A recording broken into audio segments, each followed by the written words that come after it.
Shan, we'll start off 300, mate. Congratulations. It's a huge effort. Did you ever think you'd get there?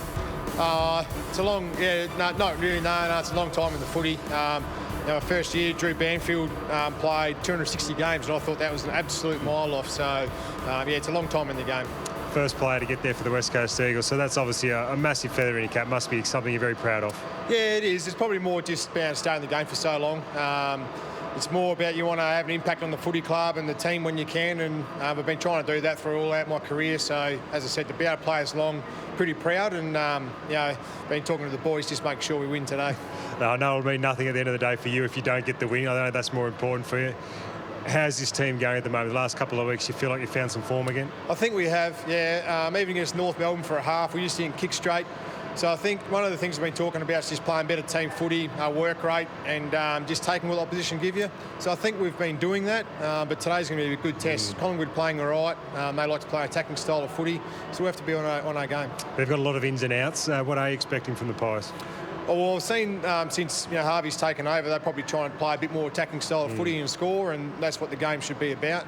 They've got some good young players, good senior players, and the back line's pretty good, so it's going to be a good game. And the footy world's up in the air at the moment, mate. We're just talking off here about 5 games tomorrow. Yeah. It's a bit crazy, isn't it? Yeah, it is, and we understand how it is been the past 18 months, but unfortunately it's just how it is. I think being late in the season, you can probably be a bit more agile and get it done, so we'll just have to wait and see what happens. 300 games, mate. Congratulations. Good luck. Easy. Thanks, Moons. Congratulations to Shannon Hearn, a big milestone for the Eagles star. That game is coming up right here on Fox Footy very shortly. The Eagles really need to win to kind of cement that spot in the finals, which the Cats did today. They really consolidated second spot on the ladder, a 20-point win. It's a professional outfit and they got the job done today. Yeah, they were plucky North Melbourne, though, weren't they? They continue on their good form, and it really started back in the round 5 game against the Cats at GMHBA Stadium when North have been competitive since then, but it was the Cats. They did what they had to do, very professional. It was tough for both teams to move the football, even though the Cats had a lot more inside 50s. The game certainly didn't look like it was a demolition. Like, you're not walking away from that saying the Cats should have won by 10 goals. Yeah. I thought North Melbourne were very brave. Almost double the inside 50s there. Nick Guthrie, 27 disposals and 2 goals. Absolutely starred. Yeah, he was a star. I thought you were going to say the game didn't look attractive, and you would have been right, Brownie, because it wasn't an overly pretty one to watch. But it needed players to sort of separate in what was a pretty dour contest, and this man just continued on his brilliant form. He was able to win a stack of the footy. He hit the scoreboard twice in a low-scoring game. So when they're handing out votes on Brownlow Medal night, you'd expect he'd be the man to probably get the 3, because there weren't really many dominant performances at all on the day, but he was pretty solid. Yeah, it'd be tough doing the votes, I think, in this game. It was difficult. It was just dour. The second half, especially, only 5 goals between the clubs. It was a dour affair. Sean Higgins, 250th. Yeah. It was important for him to play well. I mean, you always want to play well in a milestone game, but you said, Brownie, before the game, he is right on the verge, and we're heading into September. With what he's been through in his career, a veteran, he wants to be there. Oh, absolutely does. And Geelong manage their senior players better than anyone in the competition. They have to, because they've got the most. So he'd be happy with his form, his contribution today. He got amongst the stats. He kicked a goal, so 23 disposals and a goal. So he clearly keeps his spot, no doubt about it. But, some of those young forwards like Brad Close has put a bit of pressure on, hasn't he, since he come into the lineup. But he looks good for September, and I think Chris Scott will want to have him there. Experience head. Valuable come the finals. Nick, we put it on the agenda at halftime about how the Cats had really done their homework with North Melbourne in terms of being able to intercept their work and be able to stop their transition ball. Yeah, defensively, again, just another great performance by the Cats. So North Melbourne last week, they were able to bring the ball back through the corridor, 63 points end to end. Have a look at Isaac Smith. So he's reading the eyes of Jack Zeeble there, and he's made the decision to come back into the middle of the ground before the ball's even been released, just by scouting the eyes of the player that's about to kick. Again here, so you can see it. I think it's Hall that's looking back inside. Follow the eyes. Look, where is he trying to execute the pass? Read, anticipate, get across and intercept the footy. So 34 inside 50s against today for Geelong. That is a really, really low number. In their last 5 weeks, they've conceded 6, 8, 3, 5 and 8 goals. Miserly. That is so stingy. And sides at the moment, they aren't able to unlock that Geelong defence and find a way to kick a winning score. And the ground resembled today down at Bell Reeve, is that what it's called? Bluntstone. Bluntstone. Resembles Geelong's ground a little bit, GMHBA Stadium, because it's certainly not wider wings, and they're experts at defending that ground down at Geelong, where they play their last 3 games. If they can keep numbers like that, Nick, in September, look out, they may well be the team holding up the Premiership Cup. Yeah, I think that's what sort of is really, giving them an opportunity to win most games at the moment. They're rounded in terms of their profile looks good. They win contests, they can move the footy, they can defend it. But those defensive numbers at the moment, they're off the charts good. Off the charts, good indeed. All right, what else has been off the charts today has been the AFL's ability to move and shape things. Tom Morris in the newsroom. Tommy, can you tell us how the day has unfolded? Things just turned very quickly. Yeah, amazing, really. First of all, a couple of games were postponed. Gold Coast versus Melbourne, and then the second game that was postponed was Essendon versus Sydney. Then the next stage for the AFL was to work out a way to get those 4 clubs and also the Gold Coast Suns, the Giants, Melbourne, and the Swans and get them all to Victoria. Once they worked out how to get them all to Victoria, they had to get them all on a flight because, of course, there's a lockdown in Queensland. So that's what they've been doing. I've spoken to someone at GWS. I've spoken to someone at Essendon. They're on the tarmac at the moment. Essendon and the Giants are on the same flight. Sydney and the Suns are on another flight. And Melbourne is that 5th club I couldn't remember just before. They're on another flight, and they're all coming to Victoria tonight, and they're all playing tomorrow. So if you're a bit short on footy today, that's fine. We've got you covered tomorrow. We've got 5 games all in the afternoon tomorrow. It's a Super Sunday. So it starts off at 12:10 with Gold Coast and Melbourne at Marvel Stadium. Then at 2:10, Hawthorn and Brisbane. Now, Brisbane have just landed in Launceston. They're under stricter COVID protocols, meaning they can't leave the hotel at all until they go to the game tomorrow. Essendon versus Sydney's at the MCG now. Freo Richmond, as planned, is in Perth. And GWS versus Port Adelaide is at Marvel. That's the night game. So it's a really busy day of football. It's substitutes for today, but we're making the most of it tomorrow with 5 games all within 6 hours of each other. And you can catch all of them on Fox Footy across 5:03 and 5:04. Brownie, I want to put something to you. Now that we've got 3.5 rounds left of this season, do we need to just keep the teams here in Melbourne and not be gambling with different state borders? We know the Victorian government so far has allowed football to continue if there are lockdowns, because that's what's caused this. Queensland, despite it being a short lockdown, their government not allowing the games to continue with an exemption. Yeah, I think so. I think once you're here now, you probably need to stay here. I can understand the Perth team staying over there at the moment because they don't have an issue, but I just keep them there.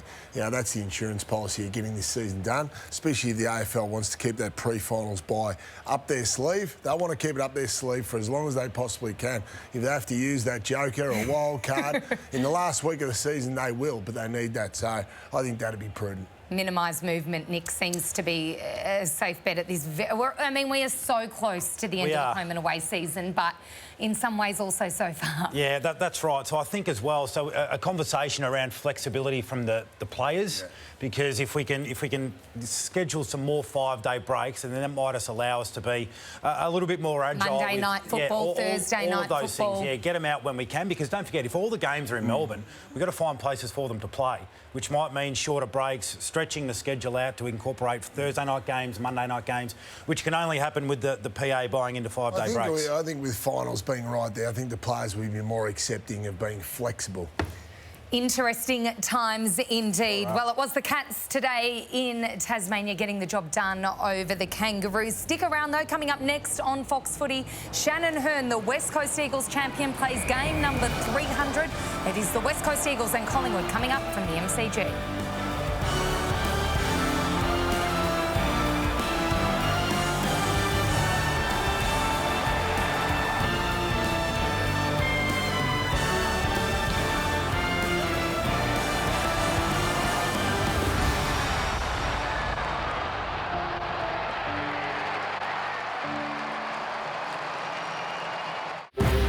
This program brought to you by Xero. Online accounting to help you do business, but better. Amy. Who covers clangers? Amy does. Maccas. Celebrate with the Mac family today. And Harvey Norman. Everything you need in electrical, technology, furniture and bedding.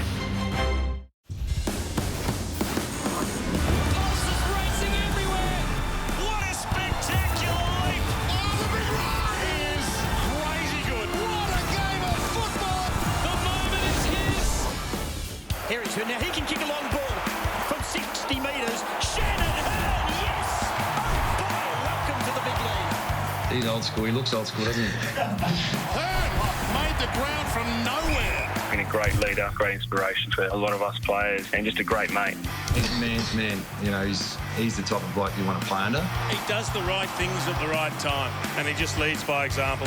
What he's done can't be understated for the club. Played such a hand in us getting to the grand final in 2018 and having success. I rarely remember him playing a poor game. What a marvel he is, Shannon Hearn. He's helped change the culture for the better over the years. Hearn stands tall again. I think a reflection of the club is him. Hearn wreaking havoc at half-back as always. There'll be guys who play for 2 or 3 years now, and when they're in their 40s, they're going to say, I played with Shannon Hearn. They're the legacy players. They're the club legends. Good afternoon and welcome to round 20 action from the MCG. Collingwood hosting West Coast on what is an historic day for the West Coast Eagles. Not only will they try to consolidate their spot inside the top 8, but for the very first time in their 35-year existence, they welcome one of their own through the 300-game barrier, former skipper Shannon Hearn. The lineup for the Eagles, Petrocelli and Redden come in as we welcome Gary Lyon to today's coverage. What a special day for that man there. Yeah, it is. It's fantastic, Jason. Look, to be honest, it's probably not the way he envisaged it, whether it was home or away to run out in front of an empty stadium, but memorable, I guess. No, he's been a marvellous servant. He's had 9 top 10 finishes in the best and fairest without having won one. I think, that just talks to his consistency. He doesn't need to be up the front, but he's never, ever down the back, and that's a beautiful way to bring up 300 games. And what's going to be a really important game today? It will be. Who better to tell us a little bit about the man as we cross down to West Coast Eagles coach Adam Simpson. Simo, thanks for your time, mate. Hey, boys. I'd love you to sum up Shannon Hearn in just a few words. What comes to mind? What you see is what you get. He's meat and potatoes, and he does the right thing at the right time. That's how he plays, and that's not to say he's limited. He knows and reads the game so well and does the right thing for the team every time. I heard you say through the week, Simo, and I reckon this is perfect as well. I can't remember him playing a bad game either. No, he doesn't lower his colours too much. Sometimes his effect with the ball is a little bit different, but I can count on one hand when he hasn't done his role. So he's been a great leader for the club. First one to get to 300 games, and hopefully can play well for him today. Simo, starting to get a couple of players back in the lineup. You've won the last 2 after losing 3 on the trot. Have you turned the corner, do you think? I'm not sure. I'll tell you in a couple of hours. I think we've got a few back, and a few guys have got a bit more match fitness, but we've also lost some players as well. So we're still building towards getting our best side on the track, and match day fitness is something we thought was a little bit off a few weeks ago. Effort and intent was off as well. So we think the intent and effort's got better, but I wouldn't say we're the finished product yet. Challenges, coaching against a team that have got so many young kids that haven't had a lot of exposed form? Yeah, we looked at that. I mean, there's probably more 2018 grand final players for them than us at the moment, so we're both a little bit different than a few years ago. But what Halves has done, they're a lot more attacking. They're a bit more one-on-one with their defence, so they take away your uncontested game, and they look to use the corridor. So they're the sort of things we look out for. Simo, I really appreciate your time pre-game. Good luck today, and good luck for the run home to the finals action in September. Thanks, boys. Adam Simpson, a good man, always sharing his time. Important to see these players back in action too. We saw Kennedy and Darling both kicking 3 last week, as critically important to the makeup of this team. Make no mistake, you look through this side and you say, how can they not be in the premiership? Well, they are. They're in the conversation, of course, but they've had some moments throughout the course of the year which have been un-West Coast-like, where they've been embarrassed and humiliated. But the forward group is stacked.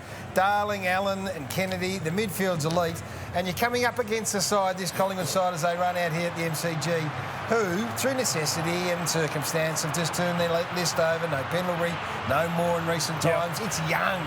So really, on paper, this looks to be a very one-sided contest. Another important day for Collingwood, another audition for Robert Harvey, and he'll be thrilled to see that man back in action, Jeremy Howe. Let me say, Jason, since our great game was first played, this is the greatest exponent of the high mark ever. Sorry? Ever in the history of football, this man is the best high mark that we have ever seen. Tony Modra, Warwick Kappa. All in the argument, but I would suggest that this bloke has done it more consistently, more often, and that is a testament to him. And hey, we'll tell our grandkids down the track that we used to come out and watch this bloke. He'll take a hanger today, I'll guarantee you.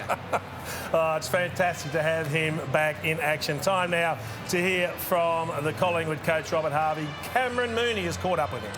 Thank you, Jace. Rob, the boys are just talking about having Jeremy Howe back in. A few boys go out, but you get a couple back in, and he's one of them. It's pretty good exciting, isn't it? Yeah, it is. I mean, he's worked so hard to get back, and he's really keen to get back to lead this group for the last 4 games as one of our leaders. And it's just it's a good feel that he's back. It's great for our back six, and yeah, we're apt to get him back. The numbers are saying you're playing a little bit different, so it's great that you're implementing some things and they're actually going with that, the players. Yeah, I mean, we feel like our game's coming together. We'd like to get a result, and today's a really big game against a good team, and they're in the 8, so it's a great challenge for us to put our game together and hopefully get a win today. And the youth, they just keep coming through. Yeah, and it gives the team great enthusiasm, but they've earned their positions, and we get a few experienced heads back today around them, so hopefully that sort of balances the team out a bit more. And what are you seeing for the mob down there? Yeah, I mean, it's always a big game against the Eagles, and it's always a competitive game. We've played against them. They come here, our home ground. We want to be hostile, and we want to be really, tough around the ball today and get it inside 50 and score. We're lucky that we've got some great named ruckmen in the competition at the moment. Probably none better than the 2 going at it today. How important are these 2 to a result today? Well, the ruck battle is always personal, and this is no exception. He's a great player. Our guy's a great player. So I know he's keen. He's planned well. He's just got to execute now. It's going to be a big role either way for the outcome of the game. Good on you. I appreciate your time, mate. Good luck. Good on you. Thanks, Jace. Thank you, Moons. Looking forward to this one. It's going to be a beauty. You spoke about the youthful nature of the side before, Gaz. They've really invested in the kids. In fact, they've debuted 9 youngsters this year, the most of any club in the competition. I love what he's doing, Rob Harvey, whether they've told him to or that's the way he wants to go. They've got 10 players that played under 50 games, and 5 of those players, Jace, have played 10 games or under. That gives you some sort of an idea of the path they're going down. And look, Bianco, nice and composed with the footy. I like it. Every time he gets it, something good happens. I like McRae through the middle of the ground. Got a little bit of composure as well. And I really like Henry, who's playing across half forward, just 6 games. They played him early in the piece. He wasn't quite ready in the first rounds. He's come back a much better player. And it's exciting for Collingwood supporters. They might be getting wins at the moment, but they're seeing the future come through. Couldn't agree more. I think it's extremely exciting and great to see Robert Harvey going down this path and really wanting to develop these kids. So it's all set for a big afternoon. Anthony Hudson joins us on the other side of the break to call all the action from the MCG as Collingwood host the West Coast Eagles.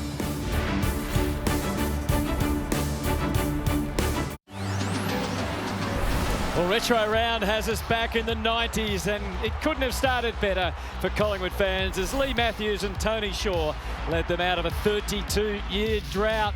And for West Coast, who came into the competition in 1987, there was double joy as they saluted in 1992 and 1994 for the first ever non-Victorian premierships. And of course, the 2 sides met again not that long ago here at the MCG in the 2018 grand final. The West Coast Eagles so narrowly prevailing, one of the thrilling grand finals of our time. They are well separated on the ladder as it stands right now, though. The Eagles just trying to hit some form. They've won the last 2 games before September. And Robert Harvey, who took over mid-season, has coached them through 5 games so far. They will look to keep developing their young players through the last part of the season. And hopefully another win or 2 for Robert Harvey ahead, Gas. Yeah, and as we spoke about, they're doing the right thing. They're finding out about their list. You suspect that the new coach, whoever that might be, will come in and at least he'll have some exposed form to go through. And these are really important games for those young players we've spoken about. And from a West Coast Eagles point of view, gee, you have a look at that ladder. Given the uncertainty of the circumstances surrounding where games are going to be played, Perth may be an option at some stage, even finals, Jason. If they can get their act together, look out. Well, it's a big if, though, and we even heard Adam Simpson say as much. I asked him, have you turned the corner? He goes, not sure. Yeah. We'll find out in a couple of hours. So he's still not convinced that they're back playing their best brand of football as yet. 10 wins, 8 losses for the Eagles. The most wins in a row is 3. They've done that once, so they're hoping to do that again this afternoon by beating Collingwood. We'll see how they fare. There's a couple of players in this West Coast side that have had interrupted years. Have just been able to string games together. Elliot Yeo, we just saw him there. He's just so critically important to the way they set up, and I think he's got games under his belt now. His last month, the footy's been particularly good. We know about Nick Naitanui.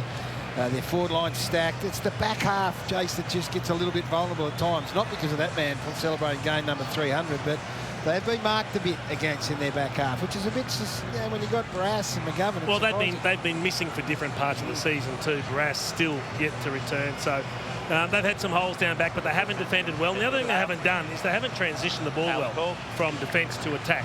So they're very good at converting when they get inside 50. They're just not getting it in there enough. Still Sidebottom, who's one of the 3 vice captains, is got the leadership honours this afternoon. With his jacket on, he wins the toss and will kick to the left of screen as we head down to Cameron Mooney. He's ready to go, and we're ready to watch Nick Nat versus Brodie Grundy again, Moons. How good is that going to be, Hutto? You're right. I mean, you talk about West Coast form. It has been up and down, but the one constant this year has been this fella's form. He's been unbelievable.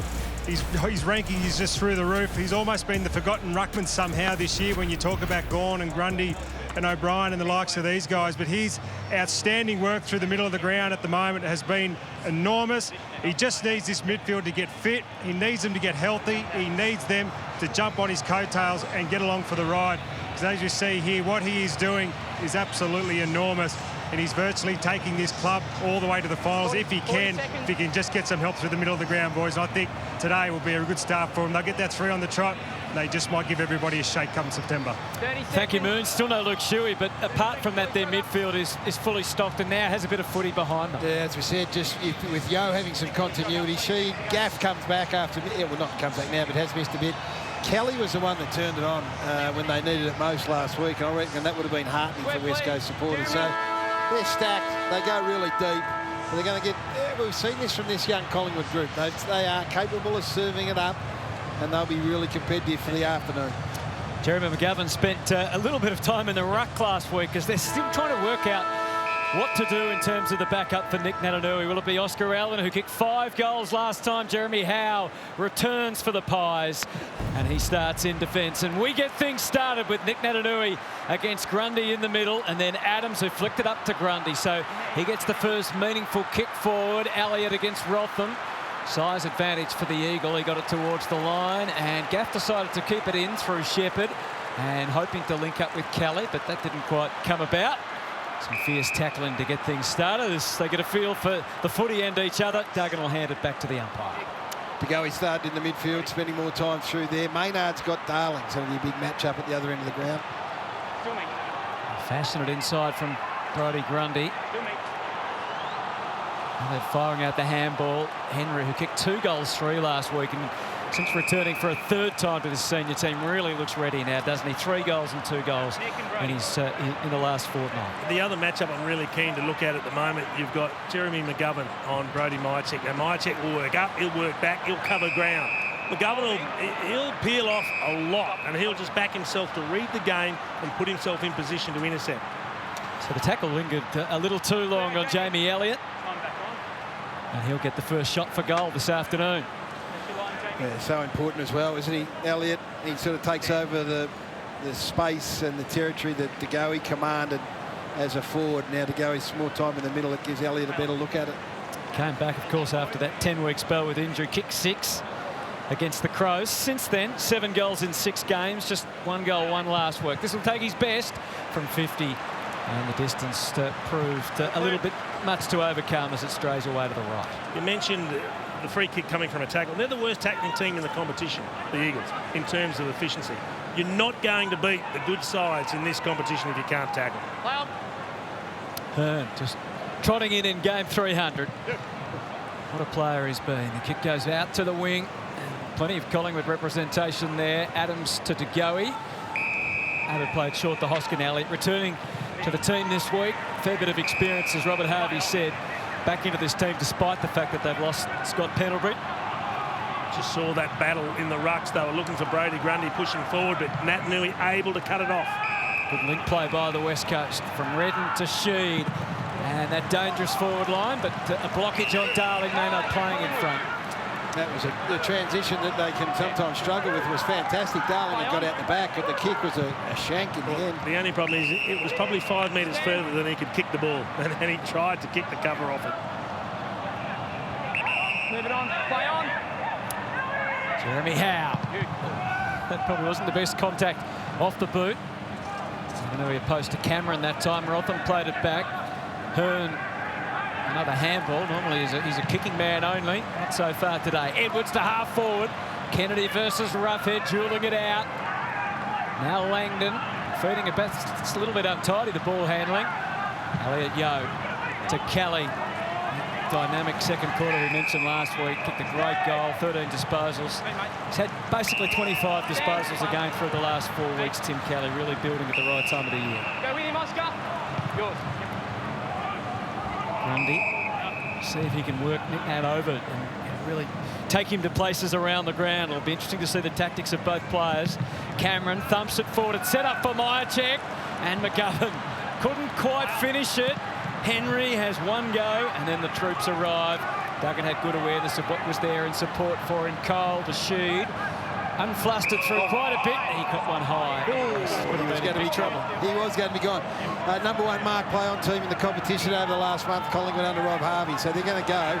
West Coast Eagles are number 3, so we're going to see a ball in transition a fair bit. We also got a quick snapshot of the distance we're going to see between McGovern and Myercheck at different stages throughout the course of this contest.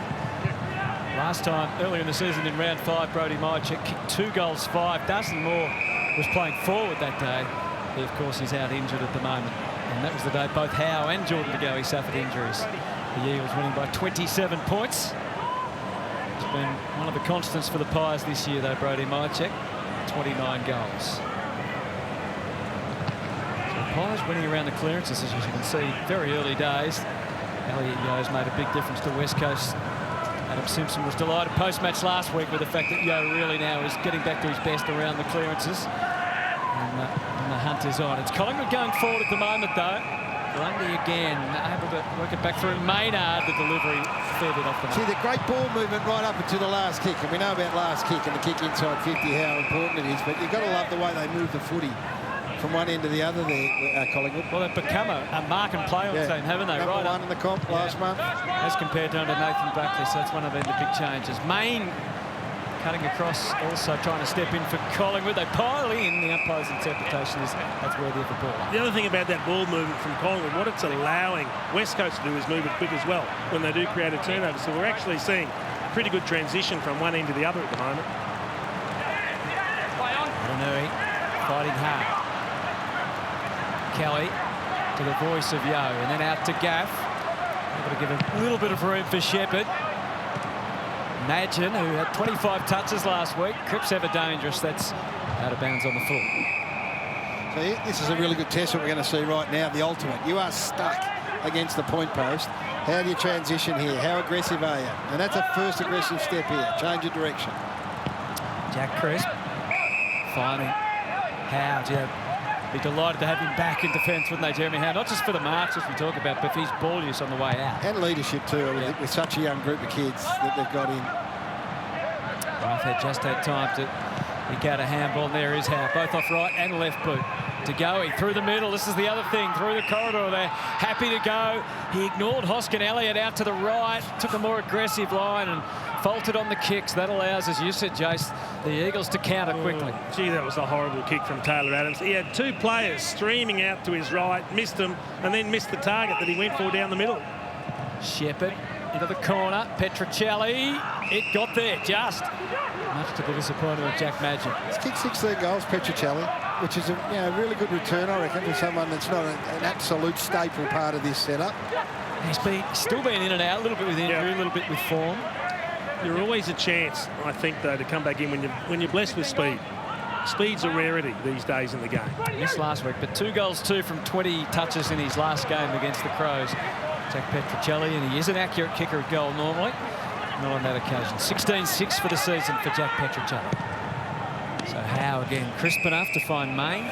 Collingwood kicking at 30% in the forward half of the ground, and that's the last 2 times they've gone forward, we've just seen them turn it over so horribly. So that's the part they've got to get right. They're doing a lot of stuff right in the back half. Crisp to Roughead, gets an offering on the wing from Henry. It barely stayed in, but somehow it did. Aggressive forward handball. Adams let the traffic pass.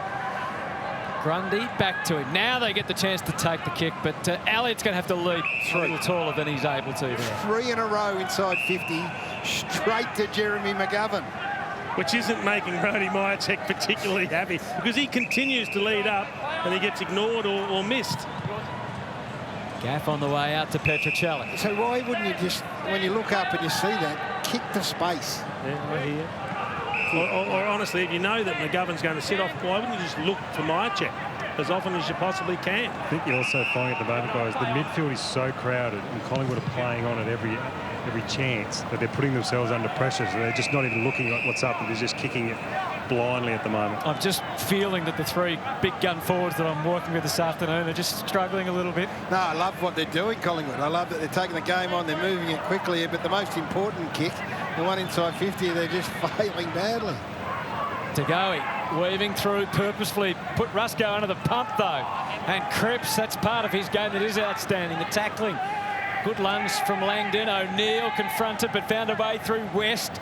In his third game, he's impressed so far. He got another touch here as he works across the ground. And then through Rotham to the outside, Waterman up to meet it.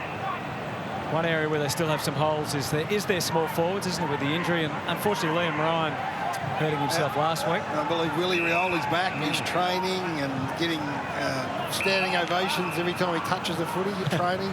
Bit of a wild card. And Hearn doing what he's done so many times for his magnificent three-game career, using the ball beautifully by foot.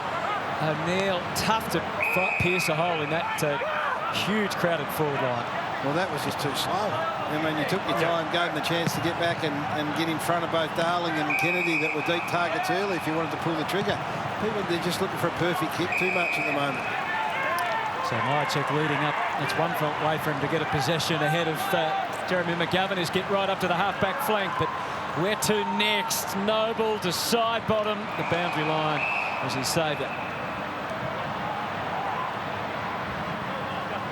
Going back to that round 5 match, Collingwood kicked 5 goals to 1 in the first quarter before the Eagles piled on 12 goals to 2 over the next 2 quarters. Darling and Allen both kicked 5 goals. And the man that always seems to pop up against the Pies, Dom Sheed, kicked 3. It's the only good thing for Collingwood fans that there's no crowds here today. Shepherd. Adams left in a heap behind. Darling versus Maynard. They duel it out again. Now Rusco, who's found a home in defence over the last few weeks. Hoskin Elliott. Elliott really asking a lot of him, telling him to curl the kick back. It's a great call, Hutto.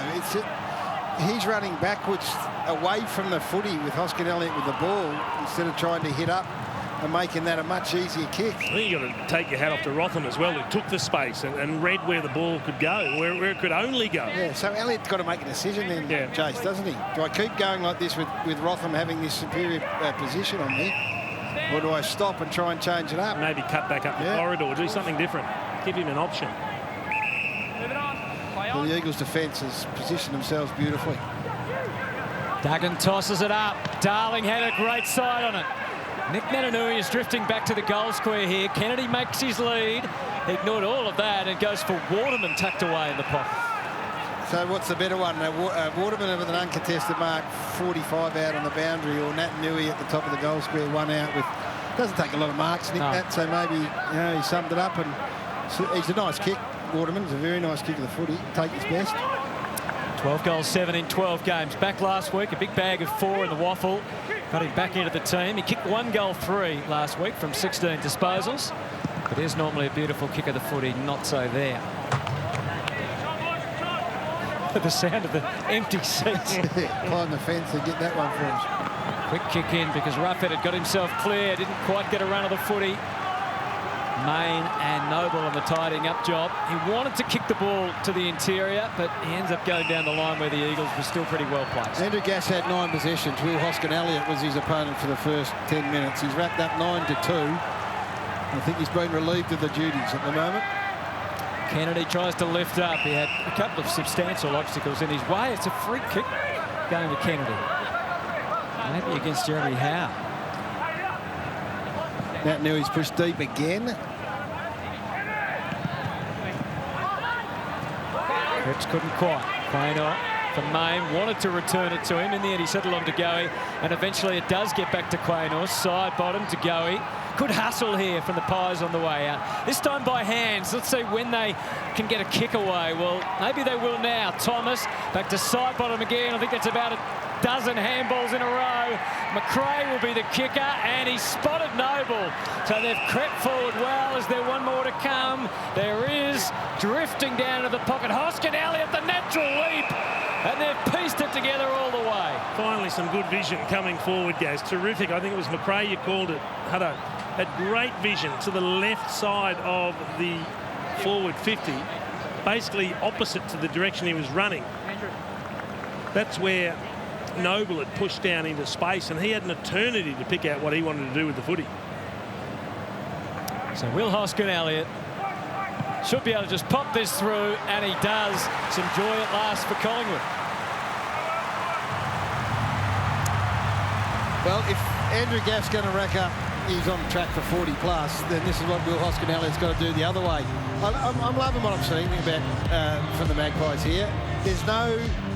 They're not being cautious. So sometimes those handballs haven't been absolutely spot on, but because everyone's on the same page and they know they're going to give it, they're all running, they're all moving, and Hoskin Elliott was able to push down from that wing there and expose Gaff in the marking contest. So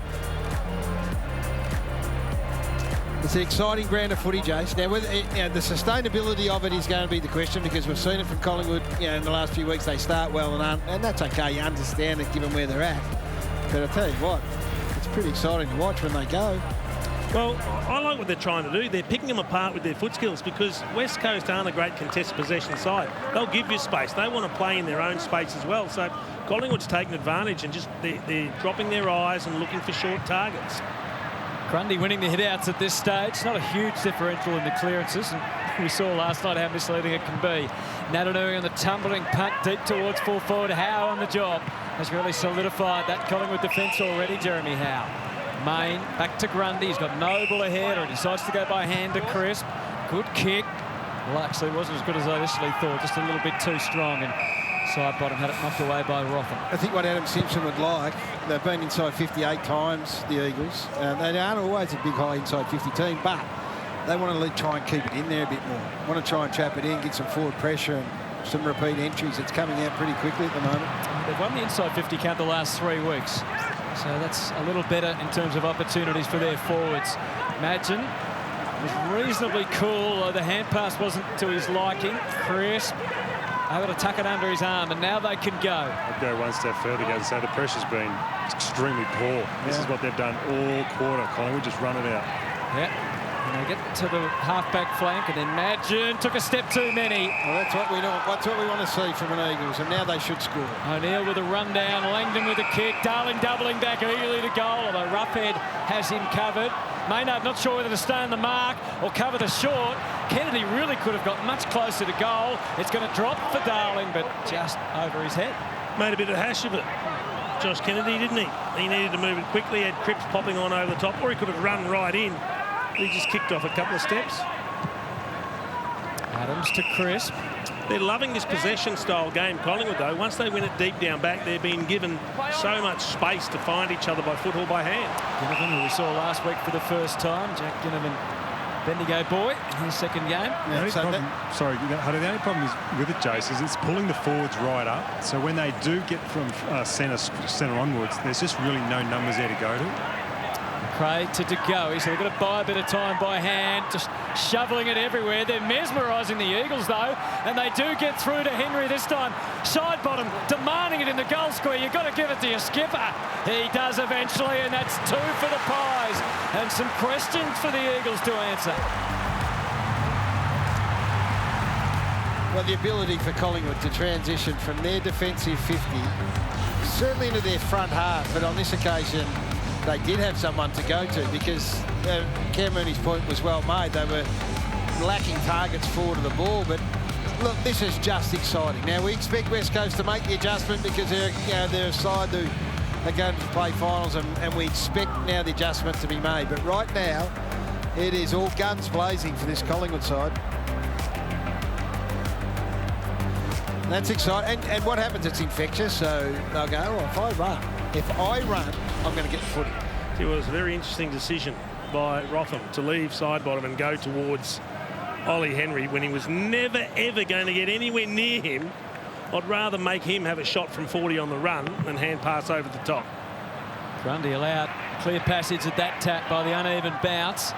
Natanui has a couple of involvements on the way out. Redden happy to play it back to Duggan, who wants to bring it through the middle. You can see that he resists. Kicks long down the line. Langdon's got to fly up against Grundy. Made a pretty good fist of it, really. Crisp been outstanding again. Their whole back six have, really. Rusco. Elliott lets it settle. And then a good smother sees it over the line from Duggan. Well, it's a bit of mark or see the ball vacate at the moment for the Eagles. So they've got Darling, they've got Waterman, they've got Allen, and they've got Kennedy. Now that's tall. You don't mark it, then you've got to get some pressure on the ground. Right now they're waltzing out. Noble.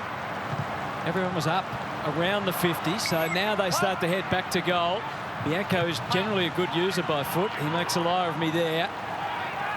Cole got involved with Gaff, and so the Eagles get a chance to surge. Langdon, some difficulty in his face. Rusco, Madgen comes off his man. Try and add numbers around the footy. It came Gaff's way. Sends it to full forward. Crisp happy to play in front against Allen. And he had support. The ground crew go to work with the handballs again. Adams to Madgen, to Quaynor, and out to Bianco on the wing. Life's tough as a West Coast forward at the moment. They are doing them no favours with the way they're bringing the ball inside 50. Oscar and Elliott, the only 2 goals of the game in 20 minutes of football have been from Collingwood so far. Sidebottom had to get the dancing shoes on, and it gets a little bit untidy and goes over and out.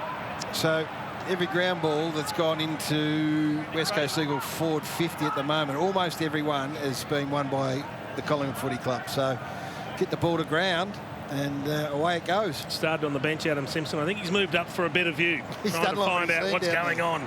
The Collingwood have delivered something they haven't expected with their handball use, haven't they? As Grundy kicks forward, Henry in the front. There's Shannon Hearn. The handball use, yes, but they shouldn't be expected about their willingness to go. I mean, the #1 mark play on team in the last month. We know they want to go corridor. We know they've been more aggressive under Rob Harvey. So none of that should be a great surprise to the Eagles. Rotham assesses. Doesn't like anything ahead. Duggan. Elliott Yo. His 9th game for the season. 24 touches last week and applied the most pressure. He had Natanui in the corridor on his own. Good enough to get out of the little bind he got himself into, but the kick was no good. Straight back down to Crisp, who's had an outstanding first quarter. His 12th disposal onto the chest of Josh Thomas. Didn't mark it, but does recover. And Jamie Elliott had no competition whatsoever, as Rotham didn't get the read on the play. That's a matchup I'd like. If you play that in that manner, I mean, any defender's going to struggle when the ball's delivered like that. But Elliott on Rotham, on a lead like that, I like that from a Collingwood point of view. 15 gone. It's great ball use in the end. Now Elliott. Looking for his first of the afternoon. And to give Collingwood a 16-point lead. Well, the Collingwood crowd, if they were here, would be going crazy. They're not, so it's silence, but still it's a fantastic start. It just looks like the execution of a great plan. They've come out here with purpose, said, this team will allow us to move the ball quickly. They'll sit off because they like to play an uncontested game. So we will get the opportunity, if we're good enough to use the ball, to hit our targets. And they're doing it at the moment, guys. They're making some mistakes. We know that because they're pretty raw and they're young. But, gee, they're getting some opportunities.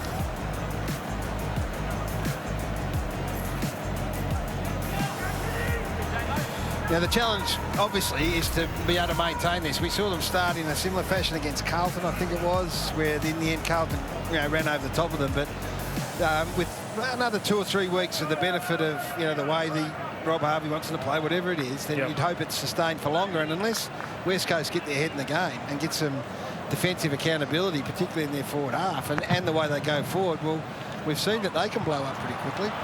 Out to 16 points. Urgency levels should be up for the West Coast around the footy. Cripps meets his match in the Quaynor tackle. And I think one of the interesting questions, Gaz, is what adjustments does Adam Simpson make at quarter time? Because he can't allow it to proceed like this. Brody, Nick, here we go. Yo kept the hands clear. Handball forced through West, but Kelly able to get onto it. Madgen cover the dangerous space. Gets the Pies on the way out. Normally a distributor out of there. Oh, what was that? He's really handled it over the fence. The other thing we should note is that back group now. It's Maynard, it's Howe, it's Crisp, it's Roughhead. That is an experienced group back down there now. So they've got really good stability. Quaynor supports it. Madgen will do a job. So that's a very experienced back group that the Pies are putting out here. Well, Natanui allowed to remove Grundy from the picture. Now Sheed runs into a significant roadblock. Kevin did well, and his desperation is maintained. Oh, he's brushed off by Mick. Now that's fair enough. The slickest of hands from Sheed to Redden. Allen with his first real opportunity, but he had company all around. Kelly carved his way through, and then off the left boot, he spotted a couple of Eagles jumpers, and West is able to take the mark. Connor West to line up for his first goal in AFL footy. Well, they've been inside 14 times, Jason. That is just this, what's the third mark in the forward 50, but the first time I've seen them really just go off the square, go somewhere that was a little bit less predictable. Well, it required the class of Tim Kelly to navigate his way through the traffic and find a target. 22-year-old picked up in the mid-season draft, son of Robbie West, a former Eagle, had a couple of chances previously to kick a goal, and he's missed that one as well to the right. Liked his energy since I picked him up. Bouncy, wants to be involved in everything, which is great to see. Good hair and mo as well, Gaz. Nice hair, Anthony. Yes. You mentioned that round, Jason. That's just mean. Possession footy on the way out for the Pies. Maynard to side bottom. Let's see who they approach here. It's a kicking game for now as they try and get their way out to the defensive 50. Holes everywhere on the way out. Correct. And look at the time that the ball user is being given to use the football. Correct. Wade through the middle too. McRae to Goey and delivers onto the chest. Where is that? That's so easy.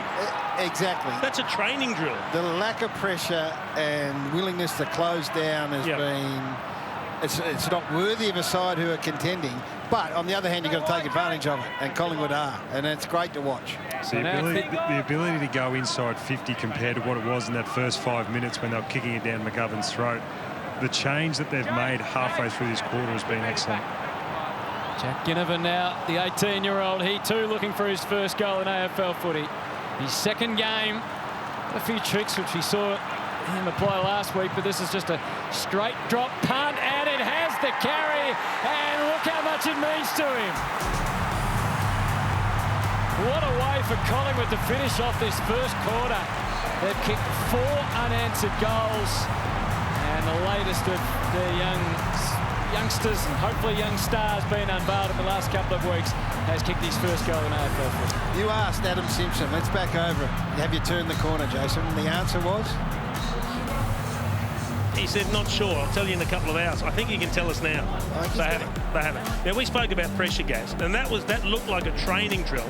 Now, they're an average pressure team at the very best, but over the last month, they're ranked 17th in the competition.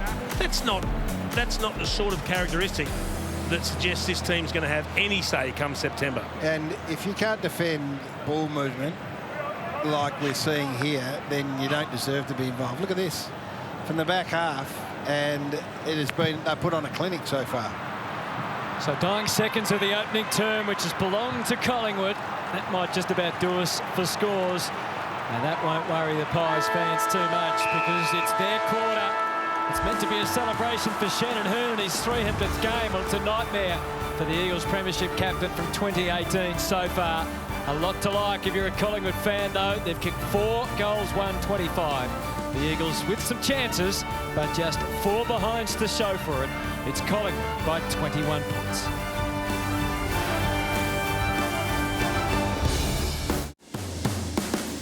Outstanding start by Robert Harvey's Collingwood. This is the 3rd week in a row they've won the first 2 quarters the previous 2 weeks. Things have fallen away, but what a fine start. 4 goals, 125. The Eagles with lots of issues, just 4 behinds. Gaff getting plenty of the footy, but the Pies Lots of run out of defence, a lot to like. It's been a handball game, so a bit of a change to what they normally produce. But this is the man with all the problems at the moment. This is the West Coast Eagles trying to fine-tune for finals. Yeah, and maybe throws this in their face the first thing. A pressure gauge of 143. Don't worry about Collingwood's 163. That's not their fault. They haven't had to put any pressure on. The 143 is as low a number as you're going to see from a team who are playing for position for September, which is only 3 or 4 weeks away, Jason. I mean, that was as bad an opening quarter. I just tell you, Kennedy, Darling, Alan Waterman, all in the forward 50, one tackle between the four of them. Let's, before we go any further, talk about the chaos in the competition and what is now going to happen tomorrow. So two of those games that were going to be played today are now on the fixture for tomorrow. It starts at midday local time at Marvel with the Gold Coast against Melbourne. And then Hawthorn and Brisbane, Essendon and Sydney, Fremantle and Richmond, and the Giants and Port Adelaide's game time has been changed. She's a big day on the couch, Hutto. Big day on the couch, which I think would suit Cameron Mooney generally pretty well, Moons. Well, boys, I love seeing teams work their problems out during a quarter. And at the start of that quarter, we saw them moving the ball extremely well, Collingwood. But as what they were doing, once they got to halfway, they were turning the ball over. We saw this a number of times, kicking it down McGovern's throat. Poor kicking going outside, inside 50. And then halfway through the quarter, they worked it out. Keep your forwards at home a little bit more. And this is the result. They get 4 goals late in the quarter because they keep some forwards at home, and they finally get the result and the reward for that great first opening quarter. Excellent quarter from the Pies, boys. What response, Jace? I mean, this is gee, you want to see a response here from the Eagles. Hey, Gaz, if you can't win the ball or you can't put pressure on, you can't win a game of footy. They're an uncontested possession team, West Coast, but at the moment, it's Collingwood dominating uncontested possession. So if they can't find a way to put pressure on, they won't get back in the game. So an intriguing second quarter begins at the MCG. A little bit of a standoff before the ruckman went for the ball. Adams to side bottom, tries to shrug and does Natanui, and that puts Grundy on a path towards goal. McRae just slotted in beautifully, and so did his kick. Right to the goal front, and Brodie Myercheck gets a relatively simple shot. Well, he covered ground. You could see his opponent, McGovern, trying to intercept. He was looking where the kick was going to go. He just reads the play. He doesn't worry about the opponent anywhere near as much as his ability to read the play. And eventually, if the ball's coming down under no pressure, you have to get found out. 3 goals, 3 last week from 11 touches. Shouldn't be an issue for here.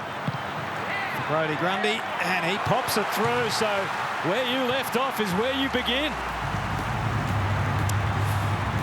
And a little glimpse into the future too with Finn McRae. It was a little bit of, I've seen this somewhere else, and I reckon it is. We've seen it in another colour, so the spread's great, but there's a familiar look about that kick there. The Western Bulldog fans know what we're talking about. So just everything's going right. Everything's working beautifully for the Collingwood Footy Club at the moment, and we're enjoying the ride. Not as much as the Collingwood fans will be loving it, but gee whiz, the Eagles fans. Spoke about their poor tackling efficiency as well, West Coast. On that occasion, it was Nick Nat who had a hold of side bottom and couldn't hang on to him. He just spun, broke out of the tackle, and away they went. We've seen this too often from these Eagles side, and it's getting to the desperation point. They've got to dig in and turn this around.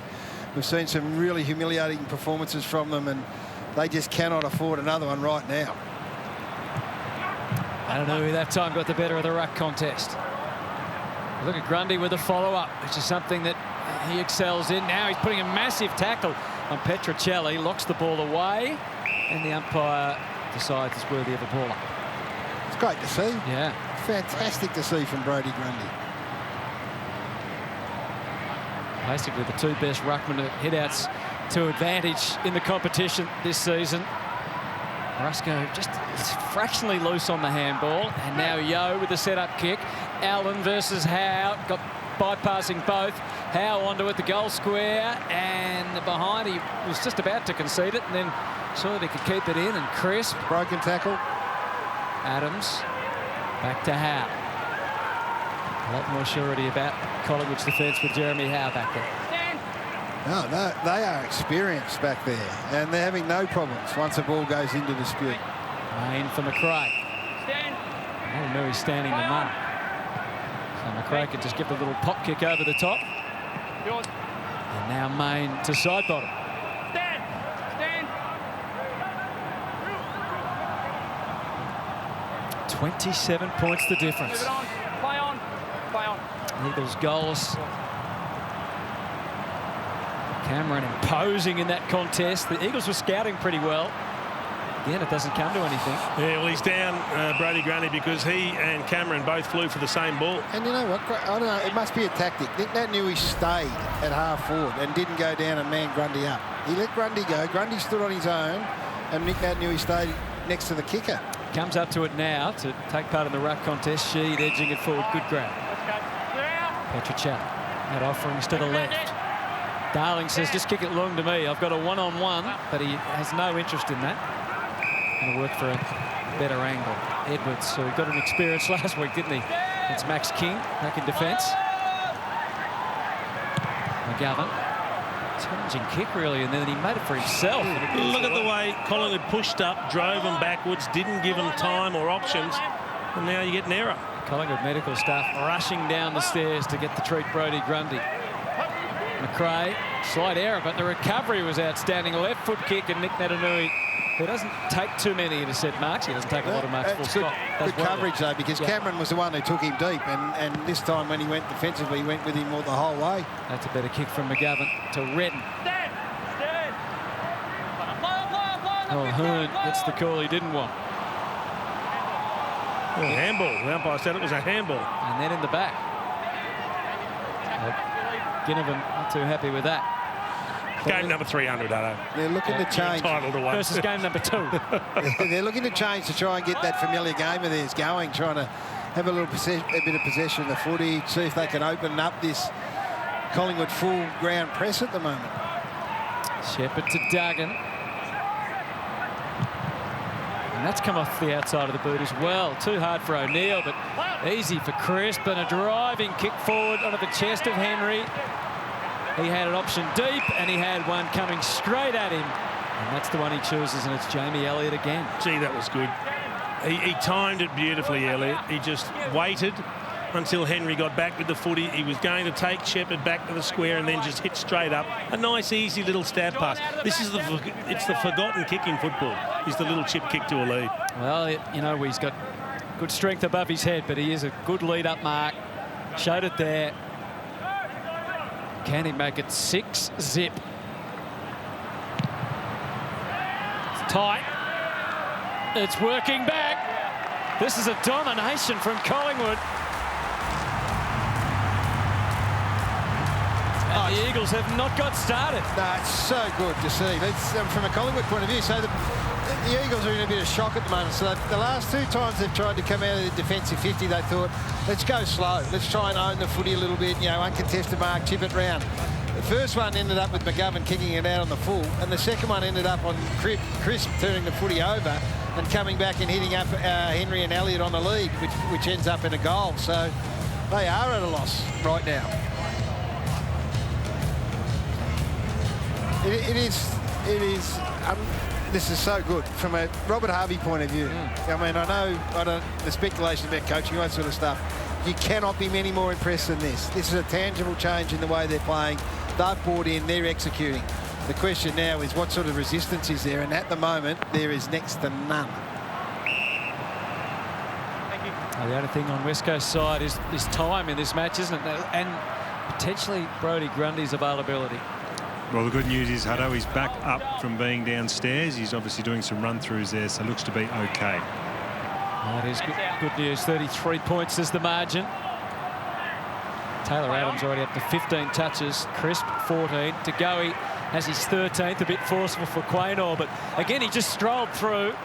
Got disrupted on the kick. Cameron wasn't quite sure where it was. Nick Nat's busy jumping over everyone. And the free kick is going Collingwood's way to Taylor Adams. He's the man that's off and gets them started out of the middle. He delivers in the my-check direction. It's a bit heavy. And McGovern, the next handball after that from Cole. Look at this forward pressure, Anthony. This is as good a forward pressure as you'll see. So there's a short back group, well, there's a few young names in there now. They just got no time or space. The pressure's ferocious inside their forward 50, Collingwood. That leans over the top. Cole towards O'Neill. Have to go back and find it. McGovern to a one-on-one. Darling was over to Sheikh Maynard that time. Great mark. Now Collingwood have got an extra back. So they need run from behind, and that's what Shannon Hearn provides. Kelly. Trying to get it in for Allen, who got a clear run at the ball. Last minute spoil was good from Madgen. Denied the Eagles. Side bottom. This is where there was some insurance out the back. Quaynor. They're going to use the number 7 on there, getting a touch. Where's the pressure, Gaz? No pressure inside that forward 50, Chief. Now Henry's going to be confronted from both in front and behind. Ball maybe just came out in the tackle. That's why it was no free kick. Good effort. Edwards and Henry. Edwards able to bundle it out through Gaff. Now Cole. Can he hit the mark inside 50? Allen and Kennedy both stunted in their efforts. Well, let's see if they can work something from a stoppage point of view here. Because they've been battling to try and find a free target, and the ball doesn't spend much time in there at the moment. Cameron comes at it. Darling, there's the man that could make a difference, but Kelly couldn't release the kick. So let's see who goes to Kelly now, because that was perfect. That was a beautiful thing to watch. See if they lock down on him. See the target again here. Adams' responsibility. Cameron with the tap.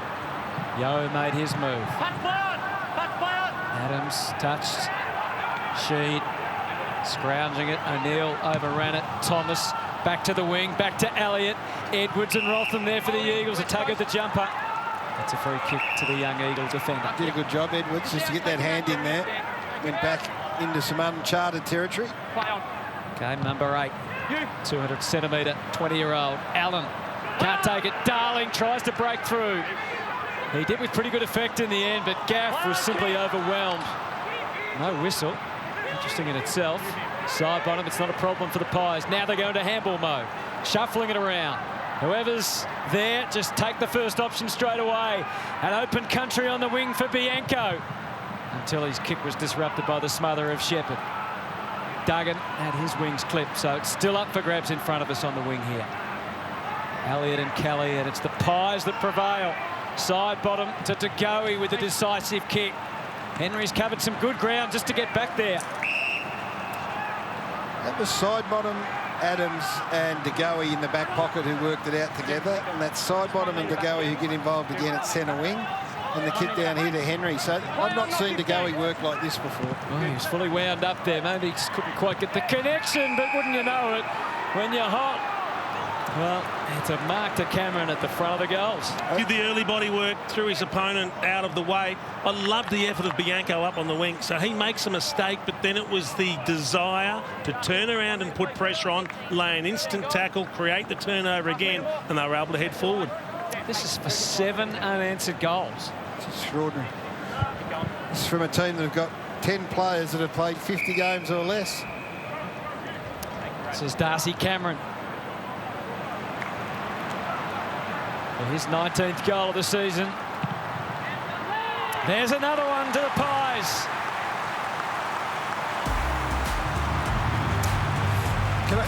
So they've been inside 50 16 times. They've kicked 7 goals, 1. The Eagles have been inside 50 18 times for 4 points. Yep. There's your story right there. The methodology from one end to the other is completely different. Yeah, and the work rate once it gets in there as well. So I cannot be more impressed with Jordan De Goey. I mean, Taylor Adams, we know. Taylor Adams' work rate we've known for a long time. We know that Chris De Goey's buy-in as a midfielder in the past month, from back to front, it's been great to watch. And so what you're seeing now is a De Goey midfield presence that has got, you know, both sides covered. He's working hard defensively, so he's providing the sort of support you want. And then we know what he can do forward to the centre. I think it's been a highlight watching him in action today. Well, he's put now, this will be his 6th solid game in the midfield together for the Pies. Jordan De Goey been getting basically between 25 and 32 disposals each week through that period. Started just before the changeover of coach and has continued on. Now the Eagles, can they find something inside 50? Got over Grundy's head, whacked away by Howe, and then Hoskin Elliott for Bianco. Coverage from Shepherd for the Eagles. Kelly. So they've affected the turnover. Gaff's delivery. Madgen put a fist into it. McRae, side bottom. Bianco. Oh, he's had a bit of a nightmare with the footy in his hand, and he is a very good ball user. But there's side bottom again. The captain working hard into the defensive 50, but getting involved in the chain out. So this midfield of working two ways, Collingwood really, really well today. Gaff had to loosen the pocket. Waterman was demanding it. He was ignored. Natanui can't quite. Kelly, he was trying to craft something out of there. Petruccelli trying to make his claims. Crisp the other way. De Goey with Eagles everywhere he looked. West, De Goey, there it is again. And he wins the free. And look where he wins it. In D50, getting back, supporting. To Noble. To Howe. Myercheck versus Rotham. Good win for the Eagle there. But he's forced back to McGovern. And to Sheed on the collect on the half volley. Going to get some fluency here, the Eagles. Yeah, but again, they've started on the wing and they're now deep in defence because Collingwood only give them that easy option. Gaff for Waterman. It's got Langdon ahead. Kennedy's got on his bike, charging right up, but it's, again, stagnant before they can get even a half semblance of a look. Fisted away by Maynard. You've got to hear how excited they are down here, guys. That was a spoil out, and about 20 blokes jumped up and down and screamed because they were so excited about a spoil. They have all bought in today. They've got a midfield that is absolutely belting the West Coast Eagle midfield and outworking them, one end of the ground to the other. I don't know, he fends it down. Grundy very vigorous on the tackle. Umpire not deeming that it was over the shoulder. So it's Collingwood's footy again. Monopolising it at the moment where it matters. Maynard wrong-sided, but got back onto his trusty left. Grundy hasn't quite been as effective since his return from that neck injury, but it's a good touch today, despite another issue medically. Rusco. No hesitation with the way they move the ball either. The Pies, they're just going. And they see it, they pick it off. Bianco with the collect. It's a pretty well stocked forward 50. So the Eagles getting back to try and deny. Where will Bianco go? Elliott is the one that moves, but that actually suits McGovern just fine. Well, they needed all the numbers back, the Eagles, because they're just with the amount of inside 50s and goals scored, they needed support back there. Redden, another back in the team today. Just the last couple of weeks. Finds Kelly. Stand. Play on. Trying to generate some excitement for the Eagles, but finding it tough. Has to use the left in the end. That'll drop nicely. Langdon to O'Neill. Good entry into the 50 that time at last for the Eagles. And Josh Kennedy will just get his third disposal in this game coming up. It's just about the first time they've found a hole in Collingwood's defensive structure and found an easy way through. And you don't need to even mention how critical this kick is from a West Coast perspective. Just to get something going. So Josh Kennedy, 35 goals, 17 for the season. 3 goals last week, all came before half-time. And that's a near-run thing. It's just the wrong side of the post. So they are still goalless through a quarter and a half. Stand. Play on. Maynard bangs it up, fisted away decisively. I mean, they've put some horror performances together this year, haven't they? A West Coast Eagles fan sitting at home in Western Australia watching this, and they're thinking Geelong. Yep, Sydney. Bulldogs at home. And now this young Collingwood side are slicing and dicing them. Average losing margin of 37 points this year, guys. There's some real hidings in that. Maynard, eyes only for the footy. You saw midfield numbers there for Crisp, who's had 19, Adams 18, De Goey 17, side bottom 16. Yo's had 6.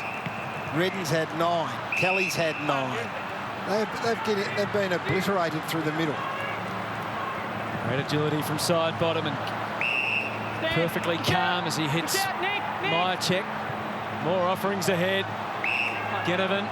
Eagles do have an extra back in the hole, but he found a way to put it in front of Henry. He's got a good set of hands. You've got to love the way he attacks the footy. He backs himself. Oh, look at that. Look at that. Josh Thomas. In the corridor, standing all on his own. Nobody paying any attention. No one taking account. Nick Rewald always said Rob Harvey was the best kick to lead to. It's almost like they're all doing the Rob Harvey kicks, the little 25, 35, little chip over the top till leading up forward. Beautiful. Yeah, Harv's just getting his coaching resume ready to put out there to the market the way the team's playing. Josh Thomas started to kick a few more goals of late. And he's guided that through, and that is 8. And the other thing, this is Shannon Hearn's 300th game. No, but we will talk. Premiership captain, the first ever Eagle. Talk about West Coast in a minute. Let's celebrate this group, and then we will just. Sorry. I can't believe it, though. I think we're all in shock, Hutto. And this guy here, I just could not be more impressed with. And he got some criticism at times for, being what is he? Is he a midfielder? Is he a forward? Is he? The role he's played today is much more in the the Petrarca and the Dustin Martin. In fact, it's been at the highest quality. He's been, and credit to Nathan Buckley. I think it was the Melbourne game in Sydney where he went into that midfield and was best on ground in that upset victory and hadn't looked back. And let's hope this is the start of something, Jace. But that's up to him to own, Gas. He's had 4 score involvements already. You can see how good the stats are. I'm more interested in his defensive work today. To keep your level of fitness such that you can dominate in the midfield. That's his challenge. And to lead by his actions in the midfield. The outside of the Adams boot. And the Eagles try and get some sort of ownership of the footy. Hearn on the half volley. Well taken by Yeo. Now Waterman. Searching kick for Kennedy, but Madgen saw it coming. O'Neill drills it out with Hoskin Elliott. Did he dive on it? I think he did. Yep. Adam Simpson sitting in the box now, as you said. He's overseen some horrid performances. Now, the onus comes back onto him and his coaching staff here too. Why wouldn't you just chip that to Nick Natanui from there? He's in the corridor 40 metres out. No one's anywhere near him. Now they finally come over and pick him up. It's almost like they haven't wanted to kick to him today. They've gone into themselves, haven't they? I mean, that one that Thomas, no one went and manned him up. They've all started to worry about themselves. Jamie Cripps, he's a beautiful kick, and he has delivered from long range, finally for the Eagles. Well, he's finally given them some light at the end of a very long, dark tunnel. They've got to find a way back in, and that means they've got to start taking some of their opportunities forward. They've been few and far between. It hasn't been quality delivery inside, so sometimes you have to fashion a way to find a score, and that might be defensive pressure. They've been terrible in that regard thus far. We've spoken about the poor tackling efficiency, but finally they get an opportunity there, and Cripps is able to take it. Sheer relief from Adam Simpson in the West Coast box. That's as animated as you've seen him. 100%, Hutto. And you were talking about Shannon Hearn before. He's one step away from dragging Shannon Hearn in at the half-time, holding him out in front of the group and saying, this is the insipid performance you blokes are putting in, representing the first player ever in the history of this club to play 300 Exactly games. what you do. And there's you just can't write this game off, Hutto. Under any circumstances, they can't say, it's just one of those games. They've got to find a way to get back into it. Well, they may be doing that just now. Natanui straight towards full forward. Kennedy fought the good fight. Cripps has kicked there first, goes the second time. Natanui kept them guessing. Not the best of handballs. Goes back in amongst it again. Yeo, he's caught. And they have to tell themselves that this is a young side who have done this before, who have played with a heap of spirit, but they'll tire. We've got to bring some pressure, start to challenge their ability to find the kicks that they're being able to the middle. All those things that we've talked about, they are non-negotiable now. Their season's shot. The other element is the elements. There's rain forecast after half-time here, so a lead of, well, this sort of margin is so significant. Unless the Eagles can maybe get 1 or 2 back before half-time. Side bottom's quite clear at half-forward. Bianco leading across the goal square. Side bottom is going to try and put it on his chest, so he couldn't help but take the mark. Well, it started at half-back, a terrific kick into the corridor, then another kick into side bottom, and he turned and just waited until someone let it him. He forced the kick into the leader. It had to be perfect, that kick. How good was it? It's unbelievable. And just when you sense just this tiny little sense that maybe the Eagles are starting to dig in and realise the enormity of what's unfolding, and this is a beautiful comeback from the skipper, the acting captain, Sidebottom. He's had his issues today with his kicking, Trent Bianco, but we've kept our faith in him, and most importantly, in front of goal, he salutes. It's a great counter-punch, because the counter-punch comes in along the lines of exactly what they've been doing since the opening bounce. Having gone into their shower, well, why would you, by the way? You gave up your first goal at the 20-minute mark of the second quarter, so everything points to you saying, no, let's keep doing this. And what about this kick here? And I know it's hard to man a mark when you've got to stand there. Just wonder whether Tim Kelly put as much work in as he needed to. Still Sidebottom has had 11 disposals this quarter at 100% efficiency. Yeah, he looks like he's gone, righto, I'll take over from Pendleton. He wants the skipper's band, I reckon. Give me the band, and I'm not going to rotate it to Howe and Adams. I'll take it for the... But he's had an indifferent year, He's had his moments, but not as an... Invested's not the right word, but taking responsibility for the result, which he's doing today. 3 very important minutes for the West Coast Eagles. Kelly for Redden. A little bit of room to work. Scrappy again off the boot of O'Neill.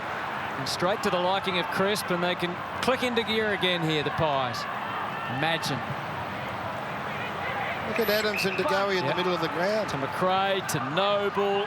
Again, bit by bit, inch by inch. Not the best kick from Adams. McGovern to O'Neill. He looked back first and then thought, I better try and get some sort of advantage. Duggan got through a couple of tackles. To the benefit of Yo. Now Waterman at the extreme wing. Crisp on Cripps. Velasco on the way out. Neatly done to Quaynor. The other thing is that this defence, which we've spoken about how experienced the Collingwood defence, they haven't relied on a team defence. They've taken responsibility for a man, which I've really enjoyed watching. Quaynor identified Cameron. Eased onto the ball, back through the middle. Had to reach for it, Josh Thomas. Reeled it in. They've owned the corridor. West Coast have allowed Collingwood to own the corridor today. Another searing pass and another mark inside 50. And there's almost the final piece of it. Nick Nat knew he's been battling and struggling and probably been one of the few who could put his hand out. But it's almost as if Collingwood are saying, we've taken everything off you. Gaff and Nat Nui the last 2. Let's see if we can shred them before half-time. The other thing they've done, I mean, it's 9-1, but a lot of the reason there as well is good conversion. They're finding shots from the corridor. They're finding good looks at goal, not from the boundary line. This for a 50-point lead.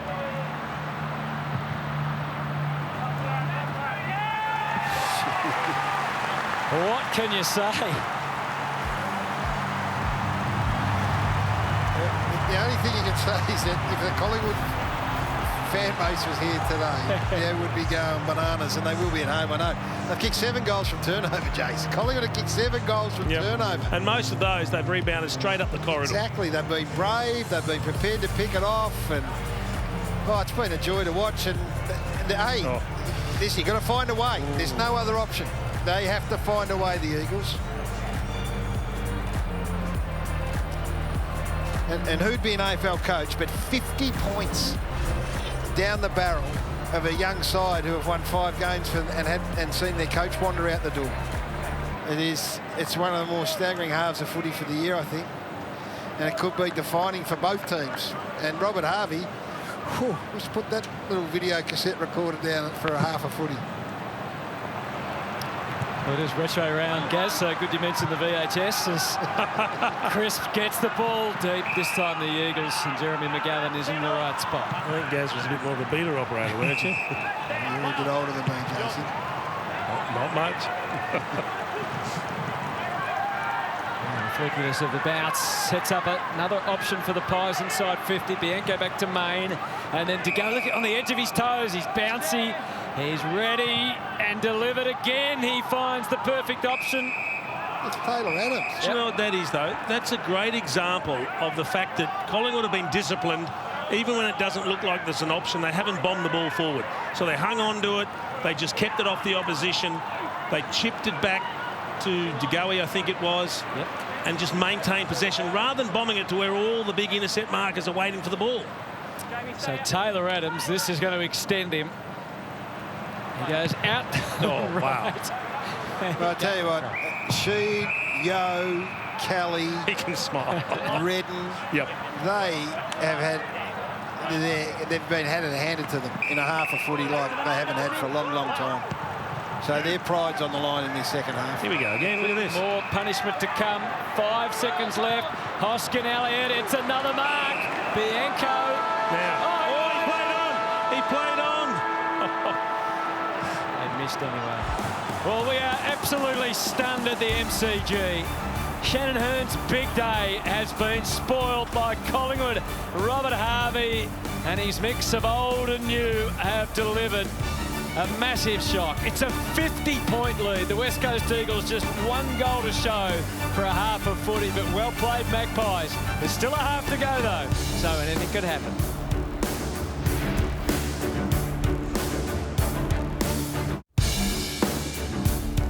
You had to be here to see it and believe it. 50 points in favour of Collingwood at half-time. They pressured them. They dissected them. They cut through them with precision.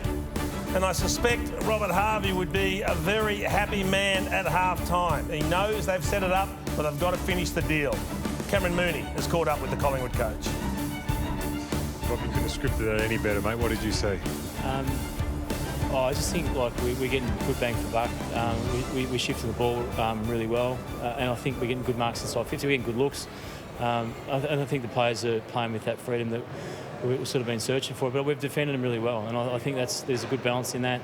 And our mids have got to work, which has been positive. We've got 60 minutes to go, and they're a proud team, so we know they're going to come, and it could be a bit wet as well. So it's going to be a challenge. So what do you say to them now, knowing that okay, yes, they've got a 300 gamer over there, they're playing poorly. Yeah. You boys have got another half. What do you say? It's really important to reset and understand that they're obviously going to come and respond. So we've got to match that and be really strong ourselves around the ball. All right, Rob. Thanks for your time, mate. Good luck.